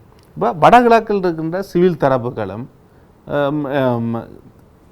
தமிழ் தேசிய பேரவையும் இணைந்து நீங்கள் ஒரு புது ஜாப்புக்கான ஒரு நிபுணர் குழுவை உருவாக்கி இருக்கின்றீர்கள் அல்லவா? இது என்ன காரணத்துக்கு? உங்கள்கிட்ட ஏற்கனவே இருக்கின்றது அல்லவா தமிழ் மக்கள் பேரவையினுடைய வரைவு? அதுக்கு இதில் யாரும் எதிர்ப்பு தெரிவிக்க போவதற்கு வாய்ப்பு இல்லை இல்லைவா? இல்லை பிரச்சனை இல்லை. அதில் வந்து இப்போ உதாரணத்துக்கு வந்து தமிழ் மக்கள் பேரவை சம்பந்தமாக, அந்த பேரவை தயாரித்த தீர்வு திட்டம் சம்பந்தமாக உதாரணத்துக்கு பேராசிரியர் ரகுராம் வந்து விமர்சனம் வச்சு ஒரு சில விஷயங்கள் சம்பந்தமாக, அது என்னுடைய தந்தையாருடைய நினைவு பேருரையிலேயே கூட வந்து சொல்லியிருக்காரு. அப்போ நாங்கள் அவரை வந்து அழைச்சிடாங்க. இப்போ நாங்கள் தாமதம் ஒரு நேரம் கொஞ்சம் முழுபட்டான்னு சொன்னேன். அதுகளுக்கு வந்து அப்படி ஒரு விமர்சன கண்ணோட்டத்தில் இருந்த ஒரு விமர்சனங்கள் அமைச்சவர்களையும் வந்து நாங்கள் இதுக்குள்ளே சேர்க்கணும்னு நாங்களும் விரும்பினோம், சிவில் சமூகமும் விரும்பினோம். அப்போ உதாரணத்துக்கு அவர் வைத்த விமர்சனம் என்பது நீங்களாகவே மாகாண ஆட்சியை கலைப்பதற்கு ஆளுநருக்கு அதிகாரத்தை கொடுக்கின்ற ஒரு விடயத்தை சுட்டிக்காட்டித்தான் அவர் அந்த விமர்சனத்தை முன்வைத்திருந்தார் இல்லையா? அது அது அந்த கோணத்தில் வந்து அது தவறு, அவருடைய விமர்சனம் அது தவறுதான புரிதல் இல்லை. நீங்கள் ஒரு சமூக ஒப்பந்தத்தை காரணம் காட்டினாலும் அது ஏன் அப்படிப்பட்ட ஒரு பக்கத்தை நாங்கள் வைக்க வேண்டும் என்பதுதான் அவருடைய விமர்சனத்தினுடைய அடிப்படை. நாங்களாம் ஒரு வரைவைத்தான் எழுத போகின்றோம், தீர்வே அல்ல. அந்த வரைவில் கூட நாங்களாகவே எங்கள் தரப்பின் 2 பாயிண்டை வைப்பான் அப்படி இல்லையே பிரச்சனை. இப்போ சமூக ஒப்பந்தம் இருக்கு வந்து சமூக ஒப்பந்தம் எப்படின்னா வந்து தமிழ் தேசத்துடைய தனித்துவமான திறமை, வடகிழக்கு இணைப்பு, தாயகம் கோட்பாடு எல்லாம் அங்கீகரிக்கப்பட்டு சுயநிர்ணய உரிமையை முற்றுமுழுதாக நாங்கள் அனுபவிக்கக்கூடிய வகையிலே சரிதானே, நாட்டுக்குள்ளே அனுபவிக்கக்கூடிய வகையிலே நிலைமை இருக்கிற வரைக்கும் ஒருதலைபட்சமாக யூனிலேட்ரலாக நாங்கள் தனிநாட கூடாது, நாங்கள் கோர மாட்டோம். ஒருதலைபட்சமாக யூனிலேட்ரல்டா எடுத்தெடுப்புக்கு வந்து கேட்குறேன் சரிதானே. அப்போ அப்படிப்பட்ட ஒரு சமூக ஒப்பந்தம், இது ஒரு இணக்கப்பாடு ஒன்று இருக்கணும் தானே, ஒரு நம்பிக்கை கொடுக்குறது. அது அரசாங்க தரப்பிலான அந்த ஒரு நிபந்தனையை முன்வைக்கணும். அவர்கள் இப்படியான ஒரு ஒப்பந்தத்துக்கு நீங்கள் வாங்கணும். அப்படி இல்லையே, நாங்களாவே அப்படி ஒரு ஒப்பந்தத்துக்கு சரி, அதை நாங்கள் கதைச்சு பேசிட்டு அதான் அவருடைய விமர்சனம். சரி, அதை நாங்கள் கதைச்சு பேசிட்டு இருக்கலாம். அப்போ நாங்கள் சொன்ன அதுதான், அதுக்காக தான் இப்போ நீங்கள் அப்படி ஒரு கருத்தொண்டை வச்சிருக்கீங்கள்டா வந்து அந்த கருத்தில் வந்து நியாயம் இருந்தால் நாங்கள் அதை திருத்த தயார். ஆனால் தமிழ் மக்கள் பேர வேண்டிய இதுதான் எடுக்கணும் அடிப்படையில் இருந்து நீங்கள் திருத்துவதற்கு அந்த ஆனால் எங்களை பொறுத்தவரை வந்து அந்த தேசம் அதை விட்டு கொடுப்பதற்கு அதுக்கு விட்டு கொடுக்க அந்த தன்மையில விட்டு கொடுக்கல. ஆகவே ஒரு குறுகிய காலத்துக்குள் முழுமையடையும் என்று உங்களுடைய வரைவு, சிவில் தரப்புகளையும் உங்களுடைய கட்சியையும் உள்ளடக்கிய வரைவு ஒரு குறுகிய காலத்தில் தன்னுடைய வரைவை வெளிப்படுத்தணும். அதுதான் எங்களோட எதிர்பார்ப்புன்னு நினைக்கிறேன். நாங்கள் எந்த அளவுக்கு நீங்கள் நீண்ட காலத்துக்கு ஈடுபடுமா? இல்லை, ஈடுபடுறதுக்கு நாங்கள் விரும்ப இல்லை. நாங்கள் அதே மேக்சிமம் வந்து எந்த அளவுக்கு விரைவாக வந்து நாங்கள் செய்யலாம். நீண்ட காலம் நீங்கள் கடைசி கூட்டத்தை வைத்து அதன் முன்னர் நீங்கள் தற்பொழுதுதான் நிபுணர்கள் அதில் தவறுகள் இருக்கு, அதை தவறுகள் புரிந்து கொள்ளுங்கள். காலதாமதம் இனி அது வேகமாக இருக்குமா அந்த செயற்பாடு? நான் எதிர்பார்க்குறேன். நானும் வெளியிலே இருந்தேன். நான் ரெண்டாவது வந்து நாங்கள் எதிர்பார்த்த கொஞ்சம் பேர் வந்து வெறுவினம் வந்து நாங்கள் அழைப்புதல் விட்ட இடத்துல வந்து அந்த கொஞ்சம் தாமதங்கள் இருந்தது. அப்போ நாங்கள் மேக்சிமம் இப்போ சேர்க்கக்கூடிய ஆக்கள் எல்லாரையும் வந்து நாங்கள் சேர்த்துட்டோம். அப்போ இனி வந்து நாங்கள் தாமதிக்க வேண்டிய தேவை இல்லைன்றது தான் என்னுடைய கருத்து. அது துறங்கணுமென்றது தான் நான் எங்களுடைய தமிழ் தேசிய பேரவையுடைய நிலப்பாடு. அது தாமதிக்காமல் வந்து செய்யணும். அதை நாங்கள் எங்களுடைய இணைப்பாளர் பேராசிரியர் விக்னேஸ்வரன் அவர்களுக்கும் வந்து நாங்கள் சொல்லியும் இருக்கிறோம். வந்து நாங்கள் அதை தொடர்ந்தும் வலியுறுத்துவோம். நீங்கள் இதே விடயத்தை முன்னெடுக்கின்ற பொழுது தமிழ் சட்டத்தரணிகள் பேரவைகள் ஒரு நிபந்தனை முன்வைத்தால் இந்த விடயத்தை நீங்கள் கைவிட்டால் தான் இந்த பேச்சுக்கள் வர முடியும். அப்படி நிபந்தனை வைக்கிறா வந்து அப்படி வைக்க மாட்டேனும் என்று நான் நம்புகிறேன். அதை நாங்கள் தெளிவாக சொல்லியிருக்கோம். இல்லை, அதில் இருக்கின்ற பங்காளர்கள் முன்வைக்கலாம். இல்லை, அதில் இருக்கின்ற பங்காளர்கள் முன்வைக்கலாம். அந்த நிபந்தனைக்கு நாங்கள் இணங்க மாட்டோம். அதை நாங்கள் தெளிவாக சொல்லியிருக்கோம். அப்படி 20ஆம் தேதி தெளிவாக நாங்கள் சொன்னோம். சிவில் சமூகத்துடைய முயற்சியை நாங்கள் கைவிட தயாரில்லை. எங்களுக்கு எங்கட மக்களில் தான் நம்பிக்கை. சரிண்ணே, அரசியல் கட்சியில் நம்பிக்கை இல்லை. நம்பிக்கை இல்லாதபடியாக தானே இப்போ பிரச்சனை இவ்வளோ காலம். சரிண்ணே, மக்கள் அது மக்களுடைய வாழ்க்கை தானே, இதெல்லாம் மக்களுக்கு தானே சொந்தம். அப்போ மக்களே வந்து தங்கட தலைக்கு வந்து மண்ணள்ளி போட போகிறது இல்லையேப்பா. ஒரு நிகழ்ச்சியில் இருக்கிறார்கள் தான் அதை செய்வாங்க. அது நாங்கள் வெளிப்படைத்தன்மையாக போன்ற இடத்துல யார் யார் அந்த நிகழ்ச்சியில் இருக்கிறன்றதை வந்து வெளியில் வருந்தானே. அப்போ எங்களுக்கு அந்த ப்ரோசஸில் நம்பிக்கை இருக்குது. அந்த ப்ரோசஸ் ஊடாக ஆக குறைஞ்சது யார் யார் எந்த நிலப்பாட்டில் இருக்கிறோம்ன்றதை தெரிய வரும். என்னடா வெளிப்படைத்தன்மை பேணப்படுது. இல்லை, ஒரு 5 வருடம் 10 வருடத்தில் நாங்கள் ஒரு வரைவை முன்வைக்கின்றோம், அதற்காக மக்களை ஒன்று கூட்டுகின்றோம், மீண்டும் திருப்பி நாங்களே அந்த வரைவு தொடர்பில் ஒரு திருத்தத்தை மேற்கொள்வதற்கு மீண்டும் முயற்சிக்கின்றோம். இது ஒரு தோல்வி பயணம் இல்லையா? இல்லை, தமிழ் மக்கள் பேரவையாக ஒரு இருங்கப்பா, நீங்களே சொல்லி இப்போ ஒரு தேசியத்தில் வந்து ஒரு நம்பிக்கையான ஆக்களாக தங்களை காட்டிக்கொள்கிற ஆக்கள் வந்து நாங்கள் தயாரித்த அந்த நாங்கள்னு சொல்கிற தமிழ் மக்கள் பேரவை வந்து தயாரித்த அந்த ஆவணத்தில் வந்து ஒரு சில விஷயங்கள் சம்பந்தமாக வந்து ஒரு விமர்சனத்தை முன்வைக்கணும்டா, இல்லாட்டி அது பொருத்தமில்லைன்னு சொல்லிடமாண்டா, அவையுடைய பின்னணி வந்து சரியாக இருக்கிறதாண்டா அந்த திருத்தங்களை உள்வாங்கிறதுக்குரிய ஒரு வாய்ப்பை கொடுக்குறதுல வந்து ஒரு தவறும் இல்லை. இப்போ தமிழ் மக்கள் பேரவை தயாரித்த தீர்வு திட்டத்தில் வந்து குறைபாடுகளை நிவர்த்தி செய்து சரிப்படுத்தி அதை இன்னும் பலப்படுத்துறது வந்து எங்களுக்கு பலமாக இருக்குமே தவிர வந்து பலம் அது எனக்கு மாற்றுக்கிறது இல்லை. ஆனால் அந்த பலம் ஏன் அந்தளவு தூரம் நாங்கள் முதல் செய்கின்ற பொழுது சரியாக செய்யவில்லை ஒரு கேள்வி தானே இல்லையா? இருந்த ஆக்கள் தெரியும் தானே அப்பா, விக்னேஸ்வரன் இந்த தலைமையில் தான் நடந்தது. அப்படிங்குது. அப்போ அங்கே எங்களுக்கு சொல்லப்படுது வந்து பேரவை உருவாக்க வேணும், தமிழ் மக்கள் பேரவை உருவாக்க வேணும்னு சொன்னதே வந்து ஏக்கிய ராஜ்ய ஒற்றையாட்சிக்குள்ளே வந்து ரகசியமாக வந்து 2013 சிங்கப்பூரில் போய் வந்து ஏதோ இதுக்கு வந்து தமிழ் தேசிய கூட்டமைப்புடைய தலைமைத்துவம் போய் இணங்கிட்டுது, எல்லாத்தையும் விற்க போகிறாங்கன்னு சொல்லி போட்டு வந்து எங்களுக்கு சொல்லி வந்து அப்போ நாங்கள் தேசம் தாயகம் சுயநிர்ணயம் இது எல்லாத்தையும் வச்சுக்கொண்டு ஒன்றை தயாரிக்க எங்களுக்கு பேர்ந்து வந்து அதை தயாரித்த முன்வரவே வந்த விக்னேஸ்வரன் அவர்களுக்கு அவர் இந்த தயாரிப்பில் கலந்து கொள்ளவே இல்லை. சரி, அப்போ அவருக்கு அடுப்பு அவர் வந்து எங்களுக்கு நோட் அனுப்புகிறார் வந்து இந்த தேசம் இறமை இது எல்லாத்தையும் பட்டுங்க என்னடா தமிழ் தேசிய கூட்டமைப்புக்கு வந்து இது சரி வராது வந்து அவை விரும்புகிற இல்லை, அவை ஒத்து போகக்கூடிய நிலப்பாடு எடுங்கன்னு சொன்னால் அப்போ ஏன் இதை உருவாக்குனீங்க?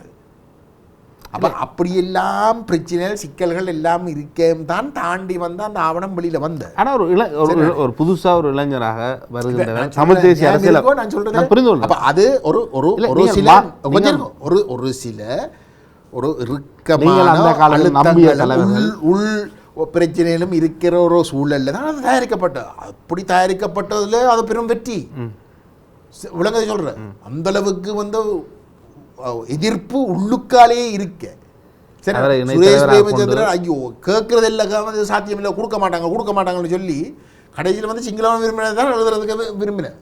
அதெல்லாம் தாண்டி ஒரு ஆவணம் வருது. அது ஒரு பெரிய வெற்றியோ இல்லையோ என்ன பொறுத்த அப்படிப்பட்ட தமிழ் மக்கள் பேரவே தயாரிச்ச ஆவணம் மாதிரி இதுவரைக்கும் வேறு எவரும் வந்து எங்களுக்கு தீர்மானங்கள் இருக்கின்றன, பிரகடனங்கள் இருக்கின்றன, இப்படியான விடயங்கள் இருக்கின்றன. ஆனால் நாங்களே எங்களுடைய பிரகடனங்களை மாற்றுகின்றோம். எந்த ஒரு அரசாங்கத்துடன் பேச்சுவார்த்தைக்கு செல்லாமலே எங்களை நாங்களே மாற்றி கொண்டிருக்கின்றோம். இது ஒரு இளைஞர்களுடைய பார்வைக்கு தமிழ் தேசிய அரசியலை முன்னெடுப்பவர்கள் தொடர்ந்து ஒரு தோல்வி அடைந்தவர்களாகவும் தூர நோக்கற்றவர்கள் அப்படி நினைக்கிறீங்க. எனக்கான விளங்க இல்லை. ஒரு ஜனநாயகத்தை விரும்புகிற, ஜனநாயகத்துக்கு வந்து மதிப்பளிக்கிற விளங்க சொல்கிற பிள்ளைகள் தவறுகள் நடந்தால் வந்து அதை திருத்துறதுக்கு தயாராக இருக்கிற ஒரு சமூகமாக வந்து நாங்கள் எங்களை காட்டிக்கொள்கிறோம். இல்லை அது அதில் என்னப்பா தவறு இல்லை. நீங்கள் எப்படி சொல்லுங்க, இப்போ எங்களோட முன்னோர்கள் எடுத்த முடிவை நாங்கள் மாற்ற வேண்டாம் வேறு, இது நாங்கள்லாம் எடுக்கிற அந்த முடிவை நாங்களே மாற்றுறோம். இப்போ ஒரு அரசியலமைப்பு வந்து திருத்தங்கள் வந்து ஏன் வருது? தமிழ் மக்கள் கொஞ்சம் இருக்கும் அரசியலமைப்புல வந்து திருத்தங்கள் ஏன் வருது? இந்தியாவில் வந்து நூற்றுக்கணக்கில் திருத்தங்கள், அது தொழில்நுட்ப மாற்றங்கள் பல பிரச்சனைகளுக்காக வருது. இங்கே எங்களுக்கு தீர்வே இல்லை, நாங்களும் தீர்வை தான் முன்வைக்கிறோம். அப்படி இல்லை, அப்படி இப்போ நாங்கள் ஒவ்வொரு சட்டமாக அடிப்படை வந்து மாற இல்லை. தமிழ் மக்கள் வேற வேண்டாம் அடிப்படை மாற்ற போற இல்லையே உடனே சொல்றேன். ஆனால் அதிலே அந்த வரவுல இருக்கக்கூடிய விஷயங்களை திருத்துறதை வந்து அதை கட்டாயம் நடக்கணும். அது ஒரு டைனமிக் ஆவணமாக இருக்கணும். நாங்கள் இந்த ஆவணத்தை வந்து சிங்கள தரப்பு இணங்கி நாங்கள் அது எங்களுக்கு தீர்வுண்டு ஏற்றுக்கொண்டதுக்கு பிறகு அதில் வந்து மாற்றங்கள் வரணும்டா வந்து மாற்றங்களை கொண்டு வரதுக்கு வந்து நாங்கள் முயற்சிகள் எடுக்கணும். அதில் ஒரு தவறும் இல்லை. அதை நீங்கள் வந்து பலவீனம்னு பார்க்குறீங்க, அது பலம் அப்பா, அது பலம். ஒரு விவாதம் தொடர்ந்தும் நடக்கிற இந்த ஒன்றை எழுதினா வந்து அது சாம்பரைக்கும் இதுதான் என்று சொல்றது தான் பலவீனம் என்ன பொறுத்த. இல்லை நான் ஒரு குறிப்பிட்ட காலத்துக்குள்ள மாற்றுறது எப்படி எங்களுக்கு பலமாக இருக்கும். நாங்கள் ஒரு விடயத்தை சர்வதேசத்துக்கு முன்வைக்கிறோம், அரசாங்கத்துக்கு முன்வைக்கிறோம், இதுதான் பெறவேன்னு சொல்லி பேசிட்டு ஒரு குறிப்பிட்ட காலத்தில் ஒரு நாடாளுமன்ற தேர்தலுக்கு இல்லை அதில் ஒரு பலவீனமும் இல்லை. ஒவ்வொரு நாங்கள் உண்மையாக கொஞ்சம் ஸ்ரீலங்காவில் ஆட்சிக்கு வர ஒவ்வொரு அரசாங்கம் வந்து ஒரு சட்டத்தை கொண்டு வரணும். எத்தனை சட்டங்கள்ல வந்து திருத்தங்கள் வருது? ஒரு ஆட்சி காலத்துக்குள்ளே வந்து ஒரே சட்டம் எத்தனை முறை வந்து திருத்தப்படுது? என்னப்பா தவறு? ஆனால் இது ஒரு நாடு இயங்கி கொண்டிருக்கின்ற பொழுது அதுக்கு தேவைக்கேற்ப மாறு என்பது வேறு. ஒரு தமிழினம் தனக்கான ஒரு தீர்வை நோக்கி வைக்கின்ற பொழுது அந்த தீர்வே மாறுது, அதுக்கு வித்தியாசம் இருக்கிறது. வித்தியாசம் இல்லை. மாறாக இந்த இடத்துல வந்து கட்டாயம் அதை மாறும். உடனே நாங்கள் முன்வைக்கிற ஒரு விஷயம் தவறில்லாமல் முழுமையாக எல்லாரும் ஏற்றுக்கொள்ளக்கூடிய அளவுக்கு அதை பலமடைய வேணுமென்றது தான் எங்களோட இலக்காக இருக்கணும்.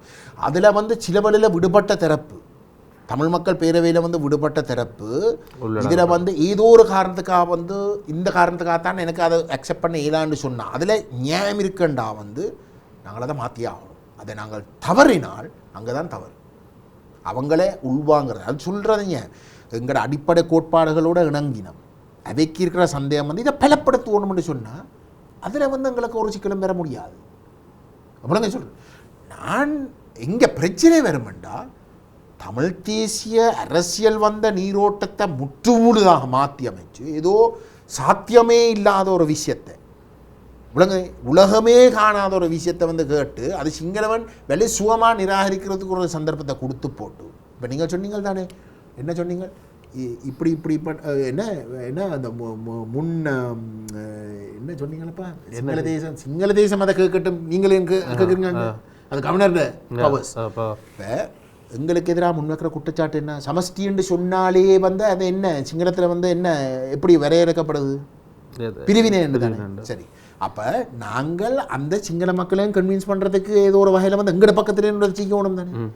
அந்த நோக்கத்தில் தான் அதில் எழுதப்பட்ட அப்படிங்க சொல்கிறேன். சுயநிர்ணய உரிமையை முழுமையாக அனுபவிக்கக்கூடிய ஒரு நிலையிலே ஒருதலை பட்சமா அதுக்காக வந்து பிரிஞ்சு போறதுக்குரிய சந்தர்ப்பத்தை வந்து சமூக ஒப்பந்தம் இருக்கிற இடத்துல இது சும்மா இந்த கடும்பி போட்டு இல்லை நான் பிரிய போறேன்னு வந்து முதலமைச்சர் வந்து தீர்மானம் நிறைவேற்றுறதுதான் அது தவறு என்று சொல்றோம். சரி, நீங்கள் கேம்பெயின் பண்ணி நீங்கள் மக்கள் நீங்கள் அந்த விஷயத்தை வந்து ஸ்ரீலங்கா அரசாங்கத்துக்கும் சொல்லி என்ன மத்திய அரசுக்கும் சொல்லி வந்து இந்த காரணத்துக்காக நாங்கள் செய்ய போகிறோம், இதில் வந்து நாங்கள் முடிவாக இருக்கிறோம், மக்களோட ஆணையம் பெற்றதுக்கு பிறகு வந்து நீங்கள் ஒரு ப்ரோசஸ்க்குள்ளே போகிறதுல வந்து தவறு இல்லை. ஆனால் ஒருத்தரோடும் ஒரு என்கேஜ்மெண்ட்டும் இல்லாமல் வந்து அவண்ட பக்கத்திலிருந்து ஒரு தவறும் செய்யாமல் இருக்க நாங்கள் அடுத்தடுப்புக்கு வந்து நாங்கள் இப்படி தான் நடந்து கொள்ள போகிறோம்னு சொல்கிறது தான் அது தவிர்க்குது. சரிண்ணே, அது ஒரு ஸ்திரத்தனமே குழப்ப ஒரு செயலாக இருக்குமோ இல்லையோ. அப்போ அதை நாங்கள் போடாட்டி சிங்களவன் என்ன சொல்லியிருப்பான், சிங்களவன் என்ன சொல்லியிருப்பான், எந்த ஒரு இடத்துல அவங்க சொல்கிற அவங்க உண்மையிலே வந்து ஒற்றையாட்சியை தான் விரும்புகிறாங்க, உரிமையை கொடுக்கறதுக்கே விருப்பம் இல்லை. சிங்கள தலைவர்கள் உரிமையை கொடுக்கறதுக்கே விருப்பம் இல்லை, அதுதான் அவன் உண்மையான நிலைப்பாடு. ஆனால் சொல்கிறது என்ன, சமஷ்டி கேட்டால் வந்து பிரிவினைக்கு போகும், ஆட்டோமேட்டிக்காக போகும். அதை அட்ரஸ் பண்ணுறதுக்காக வந்து நாங்கள் சேர்த்தது. அதில் ஒரு சில தவறுகள் இருக்குண்டா அதை திருத்தத்தை, அதில் ஒரு சிக்கலும் இல்லை. அது அப்போ அது வந்து என்ன பொறுத்தவரையில் வெளிப்படையாக நாங்கள் அதை கழிச்சு பேசி செய்கிற சிங்கள மக்களுக்கும் வந்து குறைக்குமோ இல்லையோ குறைக்கலாம். ஆனால் என்னுடைய கேள்வி, இப்போ என்ன காரணத்துக்காக ஒரு தீர்வை நாங்கள் எழுதுகின்றோம்? எங்களுக்கு ஏதாவது ஒரு தரப்பிடமிருந்து ஆதரவு இருக்கின்றதா? ஏதாவது ஒரு சர்வதேசம் இதை வலியுறுத்த உங்களுக்கு தீர்வு தேவை இல்லையோ? எங்களுக்கு தீர்வு தேவை, தமிழனுக்கு தேவை தானே. அப்போ நாங்கள் தானே எங்களுக்கு வேணுமானதை வந்து முன்னேக்குவோம்.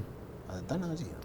நீங்கள் அதை நாங்கள் ஒன்றுபட்டு அது புரிந்து கொள்ள நாங்கள் அரசாங்கம் வந்து ஒரு அரசியலமைப்பை கொண்டு வந்து நிறைவேற்ற போகிறோம்னு சொல்லியிருக்கிற இடத்துல, ஆனால் அது வந்து அந்த ஏக்கிய ராஜ ஒற்றையாட்சி அரசியலமைப்பாக இருக்கிற இடத்துல அதை நிராகரித்து உண்மையிலே தமிழ் மக்களுடைய அரசியல் அபிலாஷைகள் பூர்த்தி செய்கிற யோசனை உண்ட தமிழர்களாக ஒன்றுபட்டு நாங்கள் முன்வைக்கிறது அரசாங்கத்துக்கு அவ்வகையான ஒரு ஒன்றோட வந்து என்கேஜ் பண்ணுறதுக்கு ஒரு அழுத்தத்தை ஏற்படுத்துமோ இல்லையோ?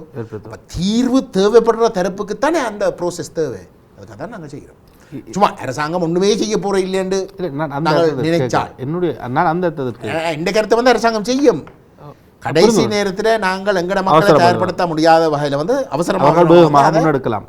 ஆனால் நான்கு இப்போ நீங்கள் ஒரு வரைவை தமிழ் தேசிய கட்சிகள் அல்லது தமிழர் தரப்பு இதுதான் தீர்வு என்ற ஒரு தீர்வை முன்வைத்தால் எங்களுக்கு பின்னால் ஒரு வல்லரசு அல்லது ஏதோ ஒரு சக்தி எங்களுக்கு பின்னால் இருக்குமா, அல்லது அதனை நோக்கித்தான் உங்களுடைய நகர்வுகள் இருக்கின்றதா?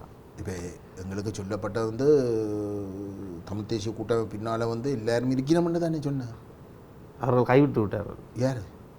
தமிழ் தேசிய கூட்டமைப்புக்கு பின்னால் இருந்தவர் சம்பந்தம் இறுதியாக பேசுகின்ற பொழுது அப்படி கூறியிருக்கின்றார். நல்ல விஷயம், இதுதான் எனக்கு செய்தி. சரி, அவர் யுத்தம் முடிவடைகின்ற யுத்த காலத்தினும் சர்வதேச சக்திகள் தங்களுக்கு வாக்குறுதிகள் அளித்திருந்தன. அதனை அவர்கள் தற்பொழுது விட்டு ஏமாத்திட்டார் அப்படியான ஒரு கருத்தை தெரிவித்திருந்தார். எப்போ தெரிவித்தார்? வீரசிங்கம் மண்டபத்தில் தமிழக கட்சியின் ஒரு நிகழ்ச்சியில் அவர் தெரிவித்திருந்தார். எனக்கு கண்டா அப்படி தெரியல. அது மாதிரி கடைசி நேரத்தில் வெளியே உரிமையும் கோரியிருந்தார். அப்படி சொல்லி அதை இன்னும் திருப்பி போடுங்கப்பா, கட்சிக்காரருக்காவது போட்டு பல காட்டி கொடுங்க. அவங்க எல்லாம் மறந்துட்டாங்க போல. எந்த கருத்து வந்து பிரச்சனை, தமிழ் மக்கள் பிரிஞ்சு நிற்கிறதால, ஒரு உறுதியான ஒரு நிலப்பாட்டை எடுக்காமல் இருக்கிறதால, அல்லது இதுவரைக்கும் தமிழ் தேசிய கூட்டமைப்பு வந்து அந்த பலமான வல்லரசுகள் விரும்பின ஒரு நிகழ்ச்சிகளை கண்ணை மூடிக்கொண்டு வந்து ஒத்துழைக்கிறதுக்கு தயாராக இருந்ததால் இன்றைக்கு நாங்கள் ஒரு நிலப்பாட்டை எடுக்கிறது வந்து இந்த தரப்புகள் வந்து சிலருடைய விரும்பாமல் இருக்கலாம். ஏன்னா அவை கையாளுறதுக்கு சுகமான ஒரு தரப்பாகத்தான் தமிழ் தலைமைத்துவம் இருக்கணும்னு விரும்புகிறாங்க. சிங்கள தலைமைத்துவம் அப்படி தான் விரும்புகிறாங்க, அப்படி தான் இருக்கணும்னு விரும்புகிறாங்க. இல்லாத நேரம் வந்து ஆட்சி மாற்றங்களை செய்கிறதுக்கு எல்லாம் உங்களுக்கு தெரியும். அதே மாதிரி தமிழ் அரசியலும் இருக்குது. இப்போ இதில் வந்து நாங்கள் இணங்கி இல்லை நாங்கள் எங்களை மக்களோட விஷயத்தை வந்து நியாயமாக தான் கேட்குறோம். இல்லை, எனக்கு அதில் என்னுடைய சந்தேகம் இல்லை. இப்போ நாங்கள் ஒரு முயற்சி எடுக்கிறோம், இது தனியாக உள்ளகத்துக்குள் மட்டும் இருக்க போகின்றதா, இது சர்வதேசத்தை நோக்கி இருக்க போகின்றதா, அதாவது சர்வதேசம் ஒவ்வொரு வாக்குறுதியை அளித்திருக்கின்றதா? சர்வதேச சமூகம் எங்களுக்கு வந்து சொல்கிற ஒவ்வொரு விஷயமும் நீங்கள் ஒற்றுமையாக ஒன்றுபடுங்கோ, ஒன்றுபடுங்க, எங்களை கூப்பிடுறது வந்து உண்டாதானே கூப்பிடுறது. இந்தியா கூப்பிட்டு அப்படி சொல்லுதான், நீங்கள் எல்லாரும் சமஸ்டி என்று கேட்டால் நான் அதுக்கான அழுத்தத்தை வழங்குவேன்.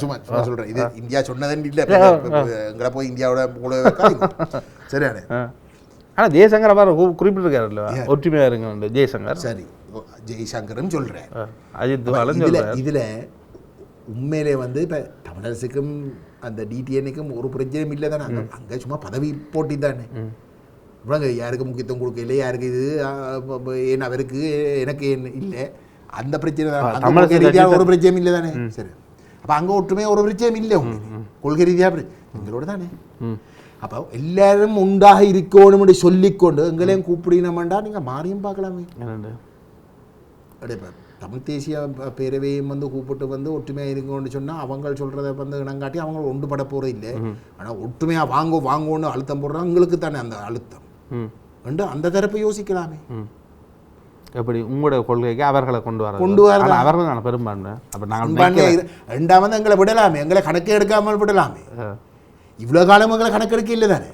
இப்போ மக்கள் இவ்வளவு பிரதிநிதிகள் ஆயிட்டீங்களே. இவ்வளவு காலமும் கணக்கெடுக்க இல்லை தானே. இப்போ கணக்கு மக்கள் பிரதிநிதி ஆகினாலும் வந்து உண்டா கூப்பிட இல்லையே இதுக்கு முதல். இப்போ உண்டாக கூப்பிடினோம்டா நீங்கள் மாறியும் பார்க்கலாம் தானே. ஓமா இல்லையோ? அதையே அப்படி பார்க்குறீங்க இல்லை? சரி, நான் மாறி பார்க்கலாமண்டா. இப்போ 13ஆம் திருத்தத்துக்கு அவர்கள் உண்மையாக அதை நடைமுறைப்படுத்துறதுக்கு ஒரு அழுத்தம் கொடுக்குற தரப்பாக இந்தியா இருந்தால் நாங்கள் அதை நம்பலாம். ஏன்னா 13ஆம் திருத்தத்தை நடைமுறைப்படுத்துறதுக்கு உண்மையாக இந்தியா அழுத்தம் கொடுக்குதா? அழுத்தம் கொடுக்கலப்பா, அது நடைமுறையில் இருக்குது. அதை நாங்கள் இந்தியாவுக்குன்னு சொல்லியிருக்கிறோம். இந்தியாவுக்கும் தெரியும் அது. இப்போ மாகாண சபை தேர்தல் நடக்கல. அப்போ இந்தியா என்ன 13 நடைமுறையில் இருக்குன்னு நீங்கள் சொல்கிறீங்க? தற்பொழுது நீங்கள் தான் நினைக்கிறீங்க சபை தேவை. நீங்கள் தான் நினைக்கிறீங்க சபை தேவை. அங்கே இருக்கிற அதிகாரம் நீங்க சொல்றது ஜனநாயக முறையில் 13 கீழே அதிகாரம் முழுக்க ஜனாதிபதியா நீக்கப்படுறவர் ஆளுநர்கிட்ட கையில தான் இருக்கு. ஆனா அங்க ஒரு ஆளுநர் இருக்கிறார் தானே. ஆனா அங்க ஒரு சபை இப்பயும் ஒரு ஆளுநர் இருக்கிறார் தானே. சபை இருக்கணும். அவர் அந்த அரசாங்கத்தை விரும்பியபடி செயல்படுது தானே. செயல்படுது. அரசாங்கத்துக்கு ஒரு சிக்கலும் இல்லை. அரசாங்கத்துக்கு சிக்கல். ஆனா ஜனநாயக முறைப்படி அந்த மக்கள் சபை இருக்கணும். நீங்கள் தான் சொல்றீங்களா அப்ப ஜனநாயகம் தேவையுண்டு? இந்தியா 13ஆம் திருத்தம் சொல்லி இந்தியா சொல்ல இல்லை. இந்தியா ஜனநாயகத்தை பற்றி ஜனநாயகம் வேற 13ஆம் திருத்தம் வேற. 13ஆம் திருத்தத்தின் அடிப்படையில் ஒரு ஜனநாயக வழி அங்கே இருக்குதா? 13ஆம் திருத்தத்துல வந்து ஏதோ மக்களால் தெரிவு செய்யப்படுற தரப்புக்கு வந்து அதிகாரம், அந்த ஜனநாயக வழி இருக்குதோ அதிகாரம் இருக்கு. அந்த மக்களுடைய என்ன அடிப்படையில் தான் ஆணையம் வந்து நிறைவேற்றப்பட ஓடும் என்ற அடிப்படையில வந்து 13ஆம் திருத்தம் வந்து உருவாக்கப்பட இல்லை. அப்படி என்ன ஜனநாயகம் இல்லை தானே. மக்கள் தெரிவு செய்கிற சபைக்கு வந்து அதிகாரம் கொடுக்காத ஒன்று ஜனநாயகம் இல்லை தானே. ஜனநாயகம் இல்லை தானே. சொல்றேன், மக்கள் தெரிவு செய்யப்படுற சபைக்குத்தான் அதிகாரம் இருந்தால் வந்து அது ஜனநாயக ரீதியாக வந்து கட்டாயம் வந்து செயல்பட்டு இருக்கு. என்ன மக்களோட ஆணையம் கிடைச்ச ஒரு தரப்பு. ஏன்னா மக்கள் அந்த ஆணையை சரியாக அமல்படுத்தாட்டி வந்து மக்கள் தூக்கி எறிகிறோம். ஆனால் அவைக்கு ஒரு அதிகாரம் கொடுக்காமல் விட்ட ஒரு கட்டமைப்பை உருவாக்கி போட்டு ஜனநாயகத்தை கேட்கறது பெரிய யோசனை இல்லை. அப்புறம் இந்தியா 13ஆம் திருத்தத்தை நடைமுறைப்படுத்த வேண்டும் என்று கேட்குது. இப்போ சொல்றேன்ப்பா, இதே எந்த கருத்தை சொல்றேன், இதுக்காகத்தான் நான் சொல்றேன் வந்து அதில் பெரிய யோசனை இல்லையா? நீங்கள் தானே குற்றச்சாட்டு நீங்கள் வந்து இந்தியா ஒன்றும் செய்யுது இல்லையா? கடைசி நீங்கள் முடிச்சிருங்க. புதிய அரசியலமைப்பு, சமகால அரசியல் நிகழ்வுகள் சம்பந்தமாக பல்வேறு விடயங்களுக்கு நேரம் ஒதுக்கி இவ்வளவு நேரம் கலந்துரையாடல் ஈடுபட்டமைக்கு மிக்க நன்றிகள். நன்றி, வணக்கம். இவ்வளவு நேரம் இந்த நேர்காணலை பார்த்து கொண்டு உங்களுக்கும் நன்றி, வணக்கம்.